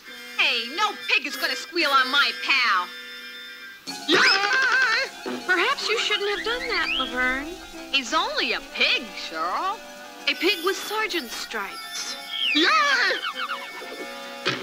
Aw, did the little piggy fall down into the deep foxhole? That's right. Little piggy with his walkie-talkie fell into the deep foxhole. Hello, Sergeant Turnbuckle. Come in, please. Oh, no! Oh, no! God, yeah, sorry, I won't harp on this all the time, but Cindy Williams, her voice acting is just so bizarre. Like, I feel like she wasn't given context. Yeah. Because that thing she says, a pig with sergeant stripes. Yes. Like, it should be, a pig with sergeant stripes, Laverne. We're in trouble. That should be the reading. Like, it's important to point out that he outranks you, but she just gently says, a pig with sergeant stripes. Like, and I don't think she was given the context of the scene. Or at the very least, they're not committed to any bits. Yeah. I mean, when you talked about how rushed this production was, I'm assuming what's happening here is just they wrote the script. It was just like, this was just like a rewrite of, say, like a Scooby-Doo or a Dune Buggy Space, whatever. Like, Hanna-Barbera is producing like 100 cartoons at this point. I'm sure that they just friggin' handed them the scripts, put them in the booth, and just said, okay, read this. Just read this. Yeah, just read it. Yeah. And it's also, this is for children. Like, I mean, the idea back then, now there's some that are better than others, but even when a bad cartoon gets made that's based on a property adults watch, they at the very least have to give it like, oh, we took this seriously. We're big fans of this. Like we treat these things with respect, or this is like part of a whole multimedia thing. Back then it was like, kids watch this thing in syndication. Just make a cartoon. Just fucking like put it on Saturday morning. It fills the slot. I will also say Ron Palillo playing an awful character, but he is committing. He is doing a good job. He knows his Horseshack days are over. Yeah. So this is what he does now, and he's doing a good job. And he'd appear in future Hanna-Barbera stuff too, including the Rubik's Cube cartoon, which I dare say is worse than this. That's one amazing cube. Shirley should be pretty confused about, like, why does a pig in the U.S. military have sergeant stripes? This doesn't make sense. It's a condemnation of our military. Yeah, also, God, they hang on their reaction faces so long of like, oh no, like they're like bigger. Also, I threw up my hands at watching this the first time. I'm like, at 3 minutes, they go like, so we've got a big spaceship. Don't you touch it. Don't eat this pie kind of moments. It's so 3 minutes in, they can't even do like, have them peel potatoes, have them do anything related to the army. But instead, at 3 minutes, they're like, we got to get a spaceship in here right now or kids are going to change that channel. I mean, they predicted the Space Force.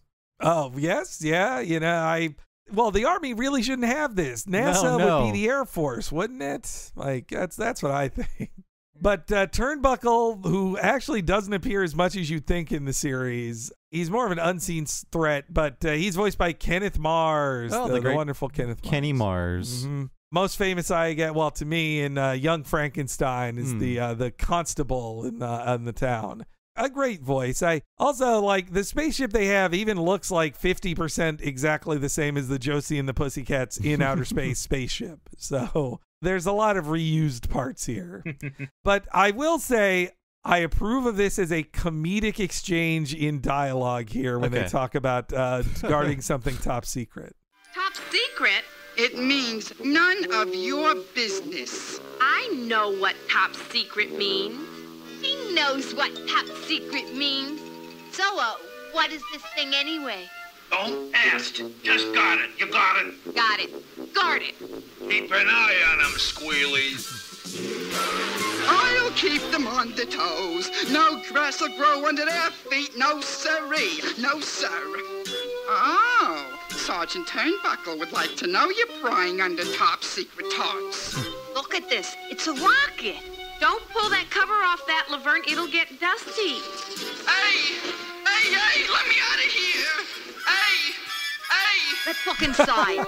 Laverne, no, that's government property. And besides, the hatch is probably locked. Uh-oh. Too many uh-ohs in this cartoon. I'm just surprised they missed a joke like Shirley saying, hey, Laverne, I'm hungry. Let's get some lunch. Launch? Okay. Yeah. No, don't launch the rocket. Uh-oh. That's true. They don't. I like the got it, guarded exchange. I think that actually isn't bad. Like, it's like, oh, that's cute. That would be acceptable in a live action Laverne and Shirley. I will say, I think that the animation in this is, well, it's not good animation, but there's one particular scene in this where I just kind of go, what the hell? And it's, well, I don't know if you have the clip, but they open up the rocket and the like little steps come out and Squealy stands on the steps. And then it cuts to Squealy just like increases in size to like being bigger than they are almost in like one scene. Oh yeah, just to get hit by the door for the action shot of it. No, I don't. Like, I don't have that clip, but yes. I think it was like we already drew the background. But what if Squealy is just 40% bigger for no reason? It works better if he just fly and like then he'll be back to the same size in the next shot. Who cares? Yeah, I mean, they just replay him going like, hey, just over and over there. Oh God! And the second he turns around, he's like, oh, Sergeant Turnbuckle. It's like, Sergeant Turnbuckle is in eyesight. Just yell at him right now like, hey, wait, turn back. Drive back here. She already touched it. They can't even do like a time cut to be like later that night. The girls can't resist and they look in there. They have to instantly do it. They can't even let it be a mystery for like 5 seconds. So like, oh, instantly take that tarp off. Ah, it's a spaceship. Okay. Yeah, they're just too worried about kids losing interest because it should be like, oh, Laverne is too tempted. And such, you just immediately like, okay, what's in here? We got to move on. We got to get into space. I honestly don't know why they couldn't have just even started the episode with, okay, Laverne, okay, Shirley, you're guarding this like experimental NASA rocket now because the military is just, we're doing NASA tech right now, I guess, for whatever reason. Yeah, I'm looking at this image you talked about earlier where Sergeant Squealy like is as big as them. I think it's like he's supposed to be in the foreground, but the show was so poorly made that the cell order is incorrect. So yeah. Laverne and Shirley are overlapping him, but he's bigger than them. He could eat them. I mean, look, they got to, in Australia, they got to just pump out that footage and ship it back to Burbank, you know. But yeah, Laverne like goes, oh, let's press the doorbell. Maybe that lets us in. They get in, and then they lock Squealy in there. And his first thought is like, I'm going to tell. God, just every time he says it, it's just he's somehow more annoying than Horseshack is. It's insane. And that's when they start randomly pressing buttons, but to use intercom to try to tattle to his turnbuckle. It's not, I wish it was a launch versus lunch button. That would have been funnier than just, oh, he's trying to tattle again. That's it. They're also, just to get them into antics, they're also written to be just very stupid. Yes. And yeah. easily distracted by something new. I mean, on Laverne and Shirley, they do make dumb mistakes from time to time, but they wouldn't be so stupid as to be like, hey, what's this button do? Oh. I mean, it's kind of stupid to me how the pig, the guy that you think would be like, oh, he's quote unquote the responsible one. No, he's actually the one who basically launches this thing. Yeah. He's the one in the controls, and he's the one messing around with shit. Like at a certain point in this scene where they're launched through space, like they don't know what the moon is. Yes, yeah.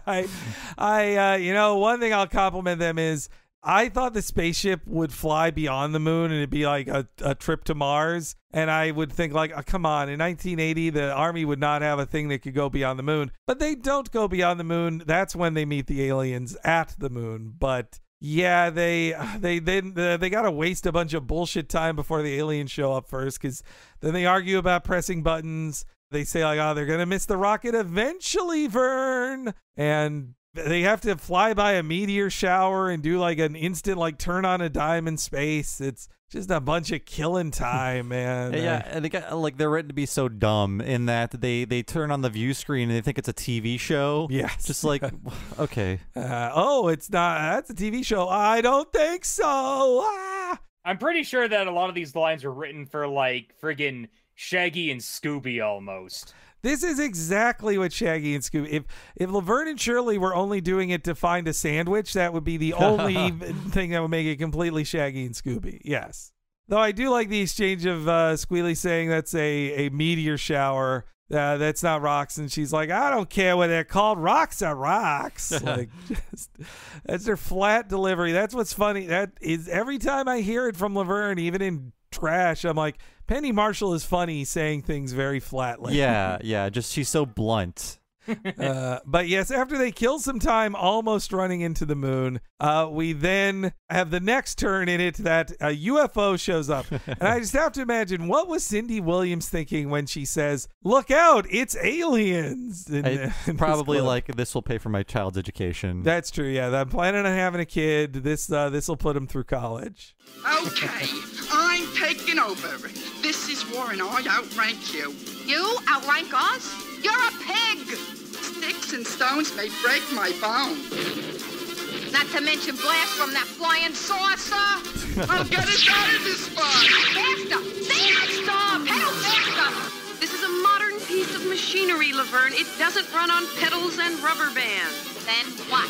It has gizmos and whatchamacallit. Very scientific. What's happening? You're not gonna like what I have to tell you. Okay, then don't tell us. Why are we going backwards? That's what I have to tell you. We're inside that UFO!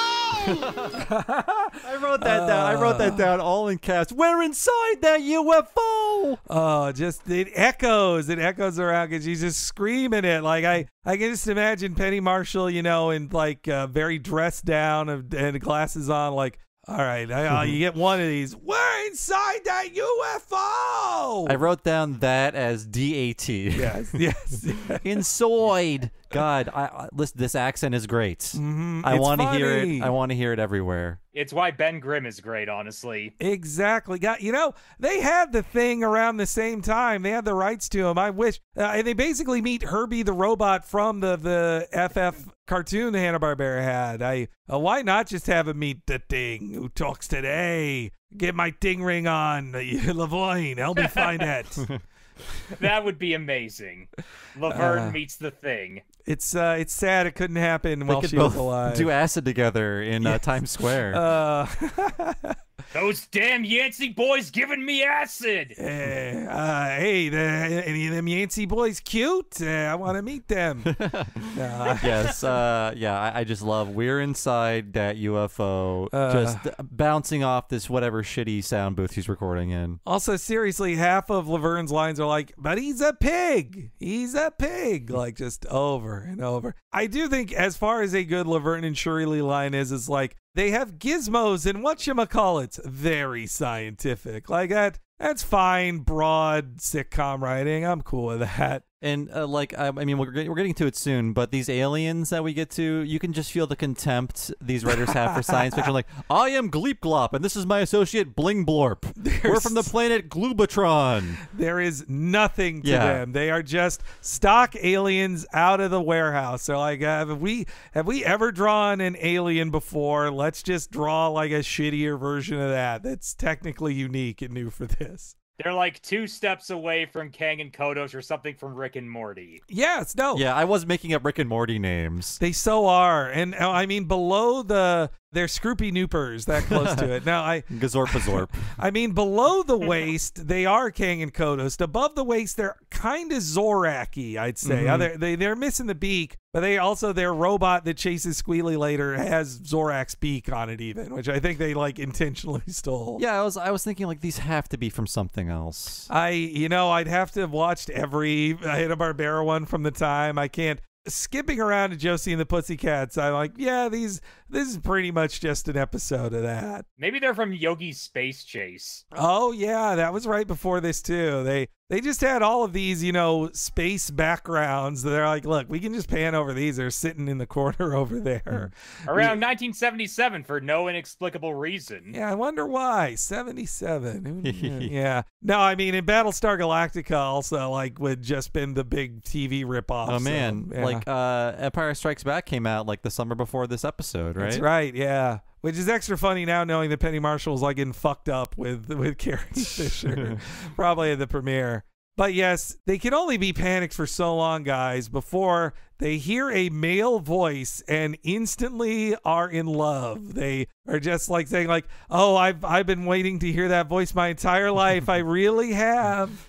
They should know that's an alien. They do know it's an alien, right? Do they at least think it's a handsome man-shaped alien on that other end? Maybe they read a lot of EC comics, like the ones that are all subversive and stuff about super sexy alien men or whatever. Maybe, yeah. I gotta put in my diaphragm, Shoyle. Yeah, glad I brought. Yeah, it's funny too that Squealy has to be party to this. You out of your minds? We're trapped in a flying saucer, and you're making dates. I think Squealy has probably had to be party to a lot of their dates and stuff.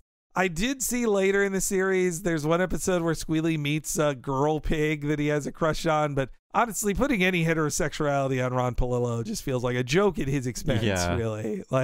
Horseshack got married late in the series on Welcome Back, Kotter. What, as a high school student? Well, he was he'd made it to 19 at the time. Okay. He graduated, I think. That's again, they were going to be in high school forever otherwise. Fortunately, the show got canceled first. People got married younger back then. They thought they'd get a Horseshack spinoff, actually. That's why they married him. They're and poor Ron Palillo, he thought he was getting a Horseshack spinoff, and then instead he's playing a pig to Laverne and Shirley. But yes, the ladies, they're so excited over this spaceman. They're fighting over him. Just wait till this goes on your army records. There he is. Laverne, how do I look? You look fine. Just go out and have a good time. But be back early. Well, hello there. Wait just just a moment, won't you? What's the matter, Cheryl? Laverne, you know something? I've been thinking this over, and I think this date should be yours. Mine? Why? I cheated. You used a loaded pig? It's really great of you to admit that, Cheryl. Shirley! Some ugly space creature just ate my date! No, Laverne. That is your date. Hey, how did he do that? He's a space creature, Squealy. He probably has a permit.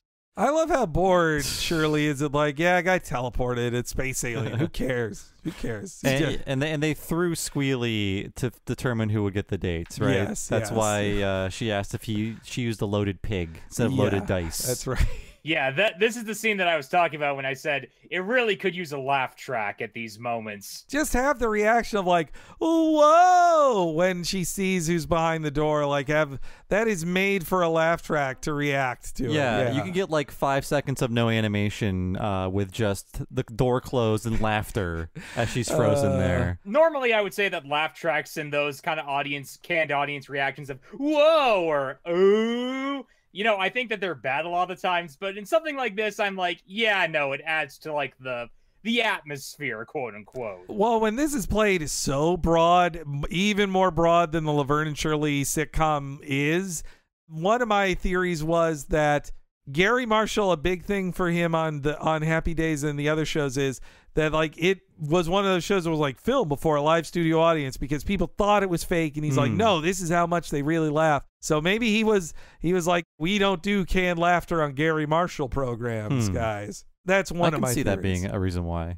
But a bad reason. Yeah. This show needs all the help it can get. Really, I also they tried to screen it in front of live audiences to record the reaction, but everyone just started weeping. Why aren't smartphones invented yet? Yeah. I want to look at the news.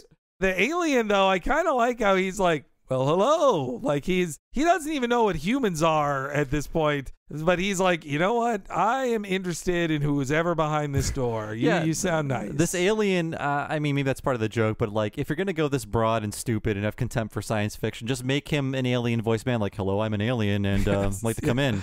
Yeah.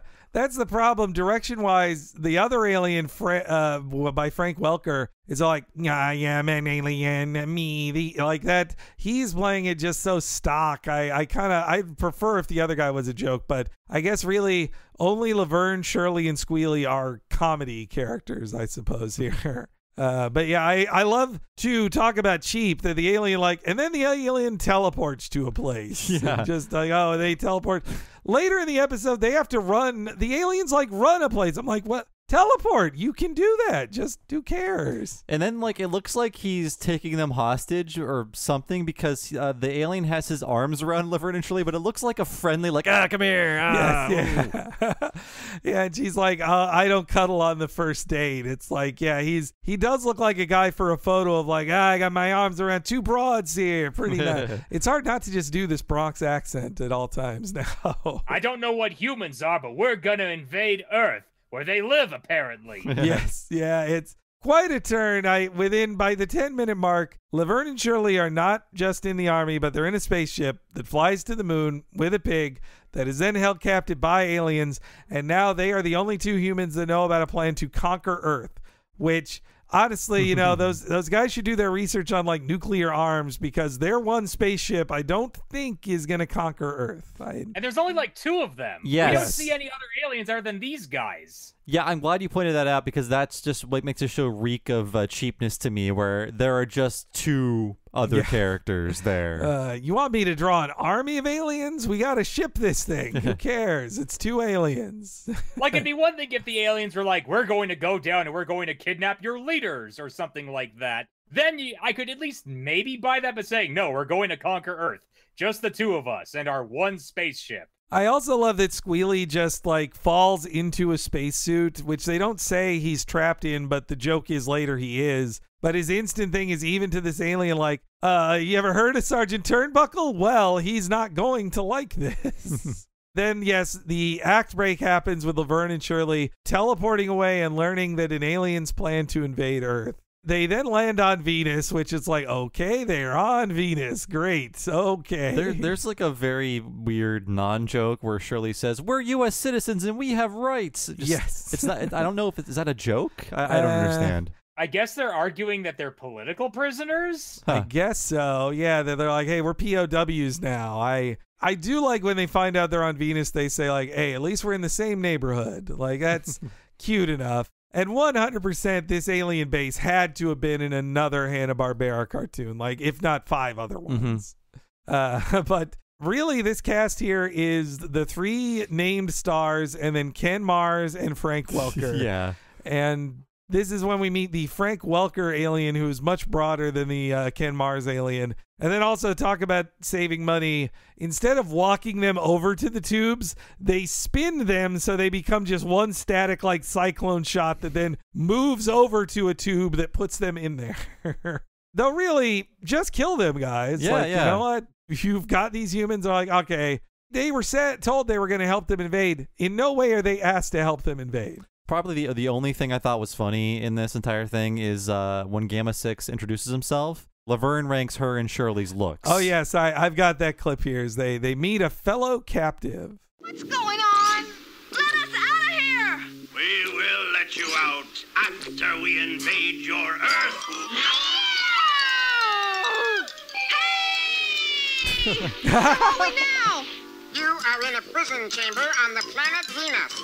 Laverne, there's a man in here. Where? Oh, relax, girl. It's only a garbage disposal. Look. Laverne, garbage disposals do not float in midair. I am Gamma 6.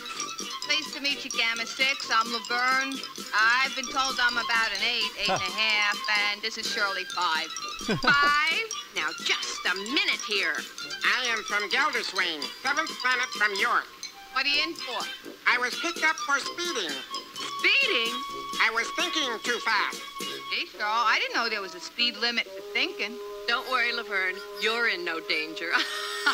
Yeah, it's just the way Penny Marshall goes, Shirley 5. Yeah, Shirley is right to be insulted. I'd say they're both. I put them both in the 8 category. Well, she wants to fuck this robot. Yeah. Well, no, the second she's like, oh, there's a man here, and she's like, relax, Shirley. It's like, yes, I get it. You want to fuck? Like, you hear even a male voice, they're just we're going to die in prison. Frank Welker used that voice in like every cartoon he's in. Like, you hear that Muppet Babies is the first one that comes to mind for me. It's some variant of Slimer. Yeah. Oh yes. Yeah. This robot to me really indicates just how kind of lazy this cartoon is, because it's just like, we need to kill some more minutes here. What do? They meet a robot and he can just teleport things in without any like effects or anything. Just draw an object in their hands or whatever. And the cheapest part of it is when they start wishing for a lot of things, because this thing is a genie. Let's not like mince words here. This thing's a magic wish-granting robot genie. They make it even cheaper because when they start wishing in a lot of things, we don't see them. Nope. We don't see them being wished in. Then we just cut to like a furnished living room. Which seems to be a joke about girls be shopping kind of thing. Yeah. Meanwhile, Squealy is chased by a Zorak-beaked robot thing, and he just like has like a sub Looney Tunes interaction. Like, oh, what about semaphore flare? Oh no! When Squealy initially breaks out of the spaceship and goes into like the base, you see him do this pose where he kind of gets this like snarky grin, and he like kind of puts his hands on his hips, and I just think to myself, that looks like some right-wing YouTuber's persona that he talks about SJWs ruining media. Oh, I had to block base Squealy on Twitter. Yes, yeah. The military uniform especially. It's just like, yeah, I'm a smug pig who loves the military. Yeah, it all fits. In my notes, there's a lot of editorializing here. Squealy escaped from the spacesuit in a very unfunny way. Yes, yeah. It's all so unfunny. I mean, like budget-wise, they can't even animate enough. To do funny pratfalls involves animation, like a lot more drawings than they're going to do in this show. So, yeah, then we cut back to them wishing things. they actually fully rebuild their apartment, which when I look at pictures of, when they say, like, hey, it's a chair from our old apartment, I looked at pictures from the set. I was like, I guess that looks sort of like one of their chairs, I guess. Now, what is accurate, though, is Boo Boo Kitty, which is wished for, which is actually Shirley's beloved childhood stuffed animal. Okay. So they actually do bother to care that much about that. Actual canon. I'm glad these writers apparently care that much about the deep lore of Laverne and Shirley. I can't say if in an episode they do milk Pepsi, which is Laverne's favorite drink, which is milk mixed with Pepsi, which apparently in real life Penny Marshall loved, and they wrote it in there. I mean, it's a Happy Days spinoff and they're in outer space. I kind of wish Mork could show up. Right, yeah, they can't afford him. They can't, the Orkins should at least know these gloop gloppy guys, whatever they are. They don't even say, like, well, what their alien race name is. They can't. It feels like they can't even think of that. I feel like if they actually did care enough, they could have even just had Laverne or Shirley or someone be like, who would have thought that aliens existed? Well, actually, Fonzie told me about this one time. Yes, yeah. I actually went on a date with him. Yeah, I feel like they had to come up with 5 alien words, and that was enough for them. They're like, I'm not fucking doing any more of this. We got Gelderswain and Nork. We say those two things, that's it. Bing bong flabooble gong. Yeah. Yep. And probably all those names were just, they asked Frank Welker, like, make up a thing in the room. Like, hey, what do you think's a crazy planet, Frank Welker? But yes, the girls are so into their wishing that they accidentally curse us to more. We could have watched Squealy die had they not wished, and I'm so mad at that. I want to see his soul leave his body. But yes, Squealy is wished to safety in this next clip. I wasted our last wish, Cheryl. Cheryl? I'm still here, oh joy, oh rapture, you saved me. You love me. And I don't even like you. Easy, easy. I got tender kneecap. Oh, you got quite a layout here. How'd you get all of this? Oh, we just thought it out with Gamma 6. I was So why don't you think us out of this prison so we can save the Earth? That's why. His circuits are drained. He's poop. I can take care of that. Okay, you pile of junk. Attention, suck in those wires. Straighten up those circuits. Let's show some life recruits. Yes, sir. That's more like it. Now, what are we gonna do? Get us out of this prison. I can't hear you. Get us out of this prison, sir. That's better. So hop to it. Whatever you say, sir. Who respects Squealy enough to do whatever he says? No one. At the second you see him, you'd be like, no. What are you telling me to do here? And yeah, when I first saw this, I was like, oh, their greed killed this sentient thing. I wish he had died. It'd be funnier. And instead, he has to be safely wished back home. The one time animation made me laugh in this was when Squealy said, suck in those wires, and the wires then magically went inside of him again. Like, he actually could, with an intake of breath, Gamma 6 could suck in his wires. Ignoring that this is a magic wish-granting genie robot and everything you could fucking do with that, your immediate thought is, well, let's wish to get out of prison first and foremost. Not, let's wish that we had, like, a gun or, like, a giant robot or, like, a lightsaber or something just to kill these fucking aliens. Yeah. I wrote down one of Laverne's ideas because the Penny Marshall reading was funny, as a lot of them are. No more zits or a couple of guys. Yes, yeah. I'm surprised they didn't wish for the guys sooner. That's but well, also I guess it's when Squealy says, why didn't you wish to get out of here? The bit is that they're dumb broads who didn't think that they need that. Again, if they were Shaggy and Scooby, it would just be like a bunch of food. Exactly, yeah. They're horny for food. That's what they're, which they wouldn't find in this spaceship. But yeah, so they get freed. Then they wish Gamma 6 home because really the plot doesn't work anymore if they have a wish robot with them after they get out of there. So they wish him home to Gelderswain, 7th planet from North. A classic third act wish robot problem. Yep, yeah. I got man. Actually, it works very similar to in The Return of the King, where they have a ghost army that solves all their problems. The ghost armies have to tell Aragon, like, wish us away. It was the deal, because otherwise the ghost army will solve every problem afterwards. So they are wished away in a very similar thing. So I'm saying Tolkien is as good a writer as this. He was, I think he was still alive when this came out. Maybe he wasn't. By 81, nah. I'd like to think that he saw this and was like, they're following after my tradition. Why couldn't the Ghost Army just take the ring to Mordor? Yeah, exactly. Tell her, like, hey, good work, Ghost Army. You're Ghost. You don't even have to worry about a volcano. Walk there now. No, sadly, Tolkien missed the entire Gary Marshall universe. He died in 1973. Ah, man. Oh. It's too bad. I hope he at least got to see American Graffiti. Yeah, so I just love how shittily it's written. They're like, they get teleported out of their prison. The next shot, they're like, this must be the master control room. Like, oh, how convenient.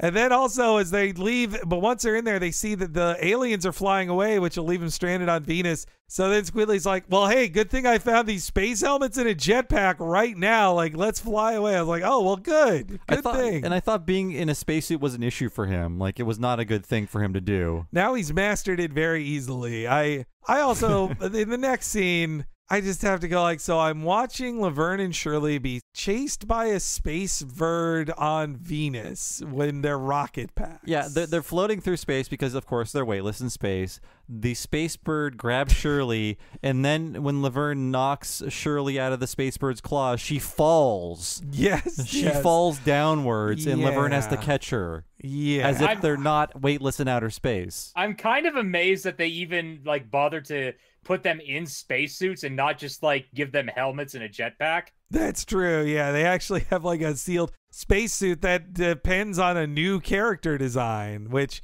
looks pretty much like Jan and Jace's outfits from Space Ghost. And then, I mean, that space bird is also very space ghosty. Oh, looking. for sure. Yeah. And then they get saved by Squealy, which Squealy should be useless, and this space bird should not listen to his orders. All of these things just fall in line under Squealy's verbal abuse. Yeah. I guess Laverne and Shirley are the only ones strong enough to resist his powerful orders given. It's a shame Space Ghost couldn't have saved them, but I guess he's chasing that ant. Oh yeah, he's crawling with that ant all through the Atlanta buildings of Turner. And so, yeah, then that's when also Squealy just does a Bugs Bunny aside of like, you just got to know how to handle these birds. Which, like, okay, I mean, again, no reality matters in this. Like, it's trash, but it's just like, can he talk to the camera or can't he? Like, are these, how real is this? The aliens recognize what a pig is, but they don't recognize what a human is. Check against this. Yeah, I don't think so. This like these aliens like haven't unpacked from their move yet. I love that. I love once they get on the spaceship, they're surrounded by wooden crates that have like freaking green garden hoses in them. And traditional like turnkey locks. Yes. Oh God, it's so terrible. I also thought a note I made was like, I think some animator was having some fun with drawing Shirley bent over looking into that box. Like, there's a pose of like, okay, that's her butt is sticking out in such a way that I feel like there's an R-rated version of that drawing that was on someone's desk. There's a visible cheek separation. Yes. Then, like, they don't need this, but they also then have to do, like, one of us has to dress up like the alien. It's like, now this is just a Shaggy and Scooby plot. Like, that just is all it is. And it's a good thing the aliens are as stupid as they are. Yes. Sorry, Devin. Oh, I was just going to say, yeah, this pretty much confirmed to me that this pretty much is just a stock Scooby-Doo script, but given to Laverne and Shirley at this point. I love that even Squealy comments on how terrible the writing is. Like, if he falls for that, he'll fall for anything. It's like, yes, this guy's stupid. Like, there's no tension because the aliens are idiots. The other alien doesn't realize that that's Shirley dressed up, even though the green alien thinks that that's like a female alien come to hit on him, whereas the blue alien thinks that's his friend. Yeah, but they're not drawn or performed funny enough to be comedy characters in these scenes. Mm-hmm. But yeah, I mean, this is just the same as one of the monsters in Scooby-Doo, like having tea with Shaggy and Scooby. Yeah, and like their big plan is that Shirley distracts the green alien by like flirting with him, and they just throw like an empty refrigerator box on top of him. I love that. That will keep him like inconvenience him for maybe 5 seconds. This clip has another of my favorite line readings in this here. Hey, take this stuff. I think I got a plan. girl. Are we gonna listen to a pig? Do we have a choice? Come out, humans! Well, hello there, big creature boy. Where have you been hiding? I could ask you the same thing, beautiful lady. He's buying it. If he buys that, he'll buy anything.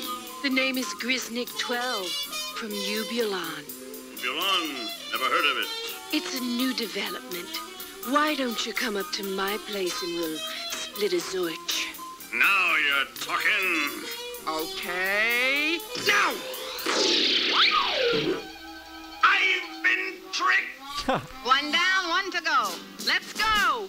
That's what happens when I'm tricked. Oh, I I love shout that that. out. I've been tricked. Just from the inside of a box. I've been tricked. Oh, I like to so- imagine that splitting a zorch is actually like alien slang for something really, really filthy. Oh, yeah. And that's why he was immediately on board. It's like, whoa, a Zorch. Man, all right. You're a happening lady. Shirley gal. has some alien hash back in her apartment. Yeah, again, I feel for Cindy Williams of like, well, pretend to be a sexy space alien to trick this guy. She's like, sure, whatever. The This check is catered, cleared. right? Yeah. And I gotta get out of here too. I got an appointment. All right. Think about my child. Think about my child. I just love too. They run away from him inside a box. They're just like, well, that's taken care of. And then just this incredibly silly sequence of them with this Zarkon guy, of just them trying to put a net on him. The net lands on Shirley instead, and she has to pretend like, oh, I meant to do that. It's like a very ineffectual net in that, I mean, I think nets are really overrated because their use in cartoons is very unrealistic, but nets, like in practice, usually have like heavy weights on them. So when you throw them on someone, it'll stick to the ground, but this is just like a very loose, dainty net. Yeah, it's like... net so tiny and small. Yes. Exactly. Now, although I do like the...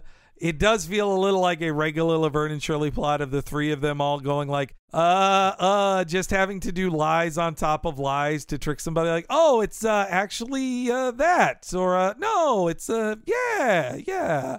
But then Zarkon is finally the jig is up, and then they accidentally save the day by falling on a thing and a thing. This all happens so fast in the you can hear it all in this clip here. What is that net doing over you, Zarkon? This? Oh, it's beachwear, sir, in case we get to Malibu. Well, take it off and levitate up to repair the regulator. Levitate? Levitate. They must have gone to the control room. His levitator is broken, sir, but we'll be glad to give him a boost. Sure. Anything to help. Just a little higher, Laverne. Benny, Zarkon! Laverne! Shirley! Laverne! Help! She's an imposter, Bennick. She is changing our course program. Oh! We are out of control. Come on, guys! Head for our rocket! Do something, Zarkon! I'll lighten our load. God, when the ship goes out of control, it is the I mean, animation cameras, you can do a lot with them and make it convincing. This is just, we're gonna turn the cell in front of the camera. It's like they're doing like spin art or something. Oh, so cheap. I mean, also so cheap that like off screen, Laverne goes, "Let's get back to our rocket," and then they say, "We've got to lighten our load throughout the rocket." Like, oh well. Good for them. That's pretty lucky on their part, isn't it? Yeah, and then they go flying back off into space, cursing them. Yeah. Curse you, Laverne and Shirley. We'll be back. Like, yeah. Well, also, the cartoon rules then were like, make it very clear these aliens aren't dead. They're just defeated. God. I did laugh at the very silly drawing of Zarkon running down the hallway to the control room. Like, that's so silly. Just like, come on, guys, let's head for our rocket. Like, terrible, just terrible. Not even a water landing. Yeah, so they are able to fly it back to where they left it, except now the ship is upside down. They have a happy landing back on Earth in this final clip. We're home! How about that? This was really your fault, you know. And I think Sergeant Turnbuckle would really like to hear about this whole mess. Uh-oh, we're falling here, girl. Yes, sir, I think Sergeant Turnbuckle will... Well, if you didn't want me to tell, you could have asked nice, you know. We did save the Earth, you know. We wouldn't want you to hog all the credit. Hog all the... Oh, I get it. I hate that pig. Yeah, we're with you there. Yeah, totally. Something that made me laugh is just like how underplayed him being crushed by the rocket, because the rocket falls on him, and I thinking while watching this, I have not seen the pig take this much abuse, so I just think he's dead. Yeah, that should be the blackout gag of like, okay, we can't come back from it. When they pull him out from under it and he's fine, it's like, what, just for one last Horseshack laugh, and then Laverne getting the last line of "I hate that pig," like to look at the camera to make it a full Bugs Bunny thing, I suppose. Like, it's better just to like end with him being crushed. Like, then at least the audience gets what they wanted, which is violence done to Squealy. Yeah, and have his final lines come out of his like mouth sticking out of the rocket, the underside of it or something. If you didn't want me to tell, you could have asked. That's all. I will say I do like that the final line is I hate that pig. Yes. Speaking for the whole audience. And unfortunately, he'll be a constant in all the other ones. Also, I last note I have on this episode itself is very unhelpful credits, because it's just the mashed together ones from the combo second season with Fonzie. That's why it starts with the Happy Days ripoff of like burp, burp, burp, burp, burp, burp, and then comes in the Laverne and Shirley ripoff theme. The last line that should have actually gone to the aliens. It should have been like, they'll make more Laverne and more Shirley. Someday they'll make a Happy Days spinoff so bad it'll destroy them all. I mean, poor. I feel so bad for Gen Xers once again. This is what they were left with. If you wonder what is wrong with Kristen Cinema, well, look at this. This is what she had to deal with. Yeah. Like, yeah, she didn't have anything better. She had to watch bad cartoons and like them ironically. That's all you had then. And yeah, I guess the last credit on it is Margaret Leish, which is, she is one of the most important women. She would, a decade after this, be building the Fox Kids network stuff that we all loved growing up. So much better cartoons. Yes, yeah. But yeah, this sucks really bad. It's so just garbage. Squealy is so annoying, and everything is just so cheap. But I did love going back into just the world of Laverne and Shirley and learning all about the Marshall version of characters. It made me appreciate Penny Marshall because she gave, frankly, too much effort. Her weird line readings made me laugh maybe 3 times just because of just screaming in a room. We're inside that UFO. Love it. Other than that, throw it in the garbage, burn the negatives. And if someone bought the DVD, I'm sorry, Devin, a man is going to be coming to your place to take it away from you. No trace of this should be left on the planet. That is my final word.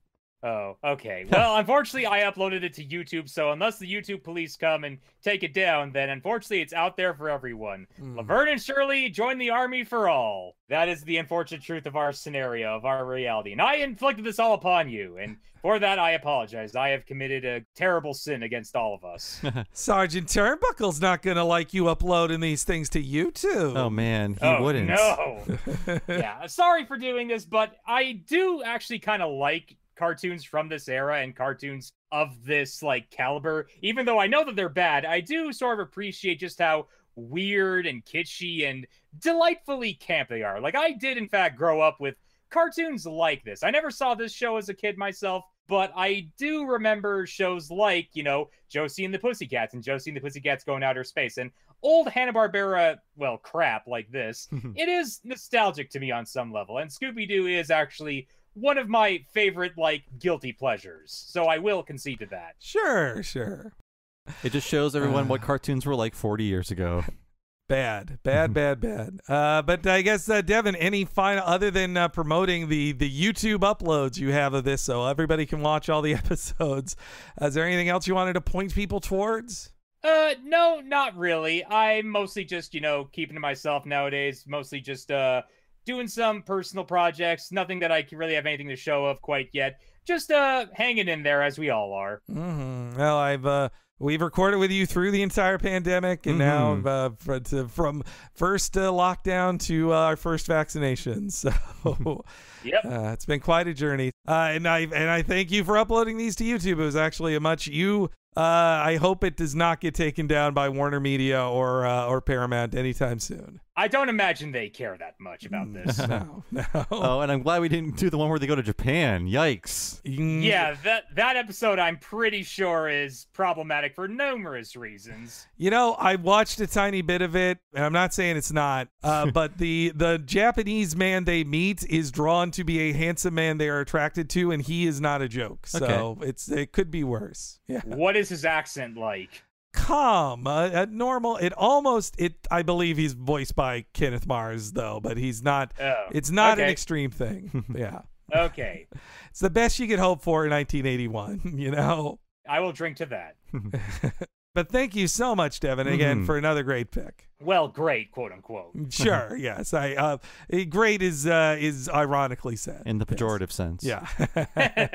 So thanks again to Devin for supporting our show and choosing this very awful but fun to talk about cartoon for us to cover. And if you want to be cool like Devin and support the show as well, please go to patreon.com/TalkingSimpsons. Sign up there for $5 a month. You'll get all these episodes 1 week ahead of time and ad-free, and also access to all of our limited miniseries. That includes everything we've done behind the $5 paywall for the past 4+ years. Our most recent miniseries that we've done as of this recording was Talking of the Hill Season 2 Part 1. That's 11 new episodes of our King of the Hill podcast series. And you also will get an episode of Talking Futurama every month at that level. And as of this air date of this podcast, you will probably know about our fall of 2021 miniseries, only available to people on the $5 level or higher. That'll be rolling out through the end of the year. And again, you'll only access that if you're a $5 and up patron at patreon.com/TalkingSimpsons. And there is a $10 level as well. When you sign up for that, you get all of the $5 stuff, of course, but also one extra long podcast once a month, only for patrons of that level or higher. And what is that, Henry? Bob is talking about the What a Cartoon movie podcast. Now, once a month in this feed, you get to hear the preview of it, but if you want to hear the often over 4, sometimes even 5 hours long podcasts about an animated feature film,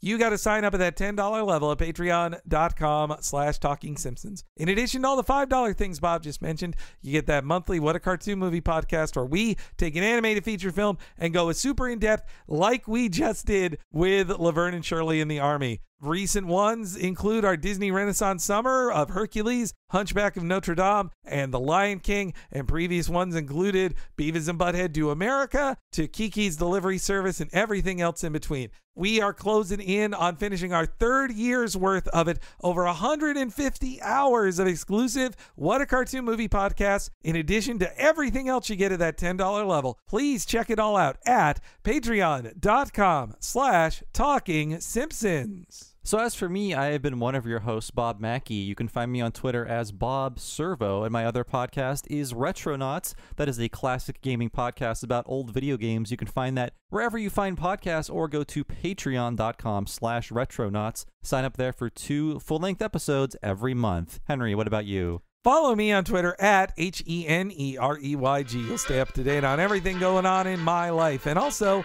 you should follow on Twitter the official Twitter account of this podcast network at Talk Simpsons Pod. If you want to know when new stuff goes out for What a Cartoon, or for Talking Simpsons, or for our many mini-series and side stuff on Patreon, following at Talk Simpsons Pod on Twitter will keep you in the loop. You will stay informed. Please follow at Talk Simpsons Pod on Twitter. Thank you so much for joining us, folks. We'll see you next time for our extended free preview of September's episode of What a Cartoon Movie, and we will see you then.